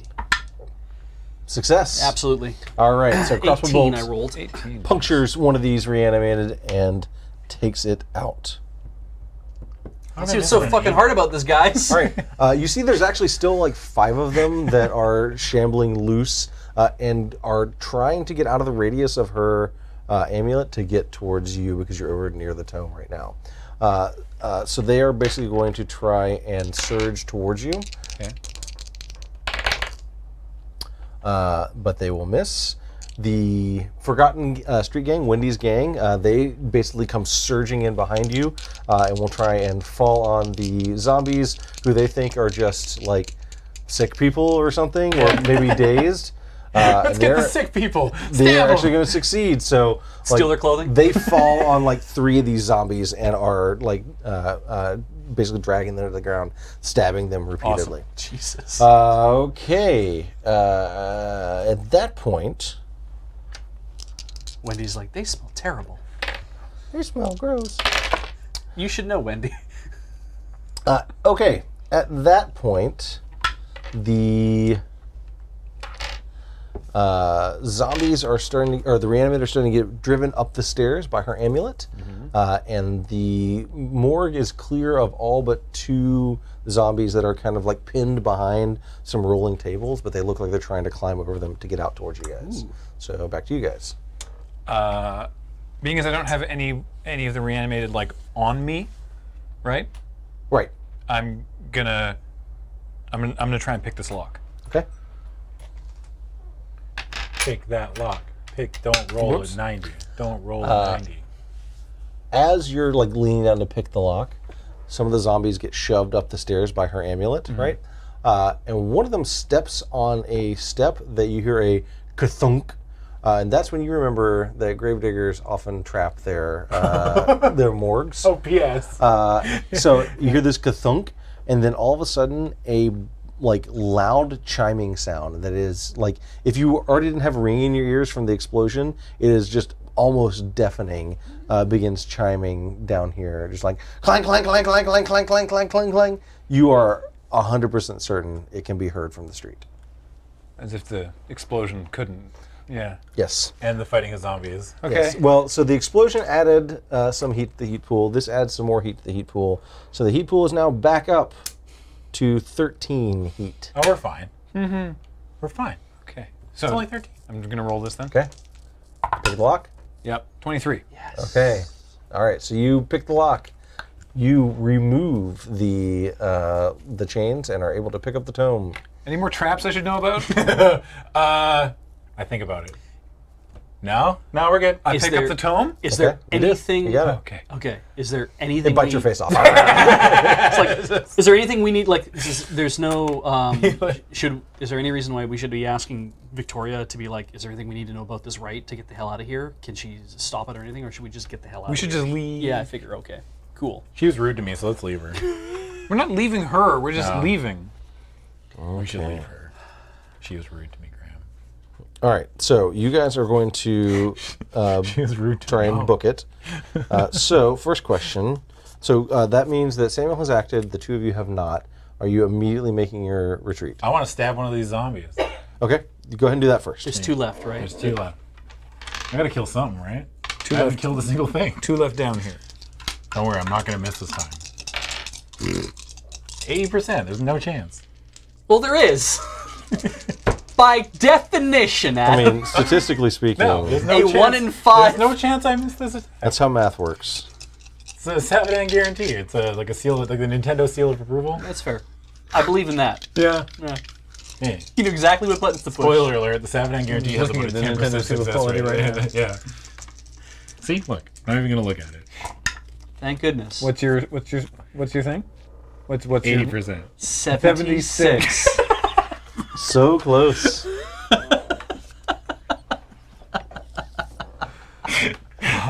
Okay, So many so trombones. and you rolled no boons. Yeah. Okay, all right. So you are going to take out a zombie. Yeah. Okay, great. And I did it. My first confirmed kill. your first, sure. Let's say yes. All right, and so that leaves only Davison. How many are left? There is one left that is sort of Down. shambling towards you. The others have gone upstairs. I'm going to attack that one too, just to make sure we can clear our All escape. right, sounds good. 53. And I would have used Yep. shoot someone, which Absolutely. is 65. All right, So another crossbow bolt thunks through a reanimated head. And with that, the last zombie is down. The three of you plus Frost plus the Forgotten are here. No visible enemies heading out. a Yeah, lot we're of peacing climbing. out. Time Alright. to dip. Yeah. All right, so you're going back out the way you came. yeah. Okay, so you head back out. You climb through the hole that was blasted in the morgue wall and make your way into the old city. And Wendy is leading you guys back out sort of the way you came. And you wanted to go to another district to get out, right? Because you don't want to pop up in the same district. Okay. All right. So it takes you. It's probably a good 20 minutes of winding through here to get to the other side, and or to get to the other district. And I'm going to go ahead and spend some heat. So, as you are making your way out, you don't notice it at first because it's dark and there's torchlight is all you really have. But at a certain see it? point, you sort of look around at a certain point and you realize that Wendy's gang, they're just sort of falling away one by one, right? And that's not that weird, right? That they just sort of blend back out into the old city. But at a certain point, it's just the three of you plus Frost plus Wendy plus one of her sort of big bruiser lieutenants. And you, Wendy's about to pipe up and be like, you want to tell me what's going on with those weird shambly guys? And she gets about halfway through that sentence back there when you hear hurt and splash. And the big lieutenant guy looks like he just sort of hip checked her into the water. Because there's a black stream going through here. Hip check a child. And he basically has a crossbow leveled at your backs, and he says, "I ain't know what that book's got in it, but I wants it. So you'll turn it over to me, otherwise there's gonna be trouble. One of you's gonna take this crossbow bolt right between the eyes, or maybe right up the arse." Can you even read?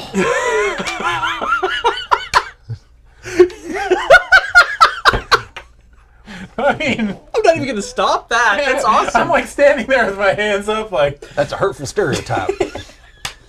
I love reading. Can I use distract someone? Okay, yes. So basically, at this point, he's trying to intimidate you guys into giving up the book. You're carrying the book, right? Yeah. All right, so he's going to try and intimidate you. Disbelieve. He's going to succeed, so you're going to take 30 mental damage. Okay. Which is off of Still, luck. still off your luck, right?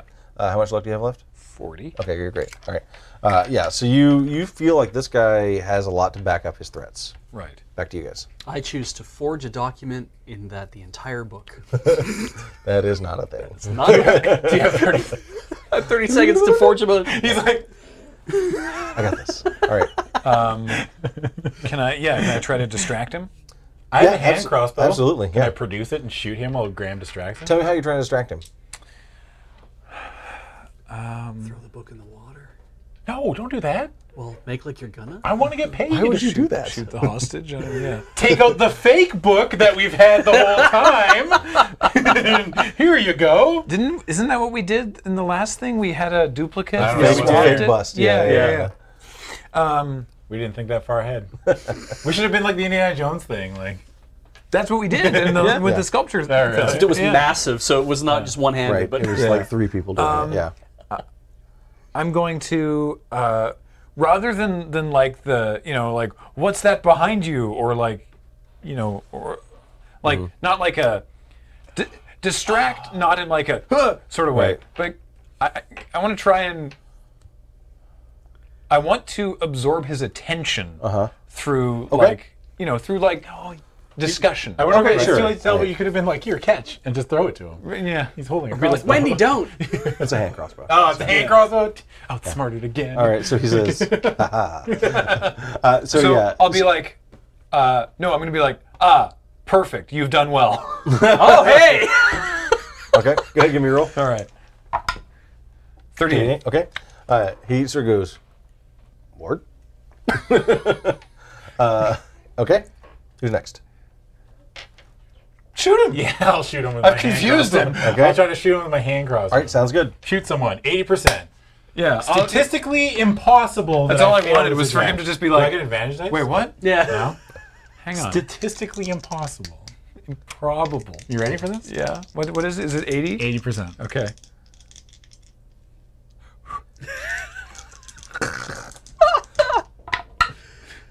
Oh! 80. Bingo! 80. Statistically impossible. Okay. Perfect. Okay, so Are you okay? we've broken poor Adam.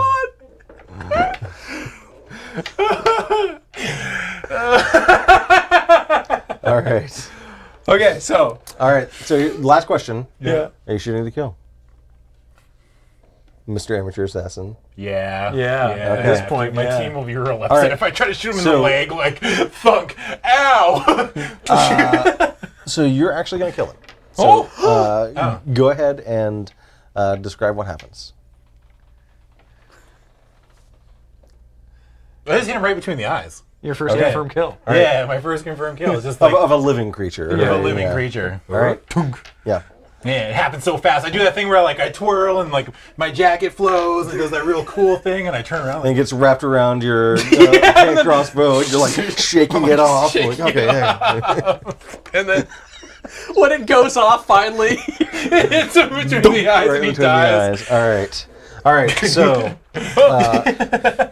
Didn't even. the brutish lieutenant Oh. drops to the ground, crossbow bolt between his eyes. Wendy crawls like sputtering up out of the water and sort of looks down, and she kind of goes, "Huh, That guy was kind of an asshole, huh? You know who was a real asshole? Where's that lady who was mean to me? She's still here. She's still She's here. like 3 feet away from you. She's like, She went. That smile is so. I like her. Yeah. I don't like her. She was rude to me. I didn't even do anything wrong. You're all right, cool, so, Victoria. So Wendy leads you back up to the an exit in another district. Victoria Frost bids her farewells, claims that you are now even for that favor you called in. That's good. She believe the turns term to is you even and she Stevens. says, Barnaby, it was A pleasure? a thing that we did. Did I go on a date with her or something? Can I try to remember? Like, did I date this lady? This was a at one date. point? This was a date. Roll percentile dice. Okay, yeah. I'm trying to remember. Did I go on a date with her? Is she mad at me? Like, did I not call her back? 17. You 100% stood her up for a date. Oh my God! I have that moment where you realize it. I'm like, You think back to Assassin College. You must right. have taken at least a couple drawbacks. Right. All right. And you make your way out safely with the book into the other district. When you get to the other side, you find out that Victoria was in fact able to drive the zombies upstairs and then out the open door, which you had them open. Your Patriots. snipers that you put on the rooftop, they were able to stop the City Watch Musketeer from firing and blowing up the building. However, the fire did significant damage to the morgue downstairs, and of course you blasted a hole in the bottom. not our morgue, not our problem. Additionally, let's see here. Yeah, and the zombies and the City Watch Patrol basically ended up taking each other out due to the fact that you drove the zombie horde out, and you get away with the book. So There were some that casualties, was it. but Yes. Hop on all a in hearse. all, Hey, job well that done. lieutenant lived. Just had a real bad day. Yeah. Yes, and it was a good thing you took out that watch lieutenant ahead of time too, because he would have been involved in the final scene as well. So Oh, yeah, you guys did it. sweet. Good job. You retrieved the And then we turn the book in and we get yes, I guess, the a pile book of money. Is the that book of acceptable postmortem servitude is turned in. If this was a campaign, you would get XP tied to the gravediggers. Unfortunately, you do not get the bonus XP, which was so the crew could have earned 1 extra XP tied to the gravediggers if the House of Sunset was no more damaged at the end of the job than it was at the start. I think I forgot to tell you guys that, so that's my bad. Whatever. I returned the plans to the building completely intact. Yeah, and unfortunately the church was not able to complete their cleansing, so that was another XP that you could have gained. But that's okay. That's fine. All right, But yeah, yeah. Adam or Barnaby returns the plans intact. That's correct. Yes. Yeah, that's true. The plans did not get Destroyed or like damaged. there was a drink ring on them or anything. Yeah. Yeah. We did it. Good job, guys. Yay. Terrific. Well played. Nicely That was done. fun. Thank you so much, Yeah. Rodney. I had Yeah, a no, lot thank of fun you. with that. For those of you listening or watching the replay or whatever, that was terrific. You can check out Dusk City Outlaws at Scratchpad Publishing. Yeah, scratchpadpublishing.com or duskcityoutlaws.com. They both go to the same site. And I'll mention it again. There's a promo code. If you use promo code DiceFriends at checkout, you can get 20% off the game through like July 5th. Great. Perfect. And come back next week on Dice Friends for a new long-form D&D 5e adventure featuring the return of the characters from Escape from Samolo Plateau. So see you then next week.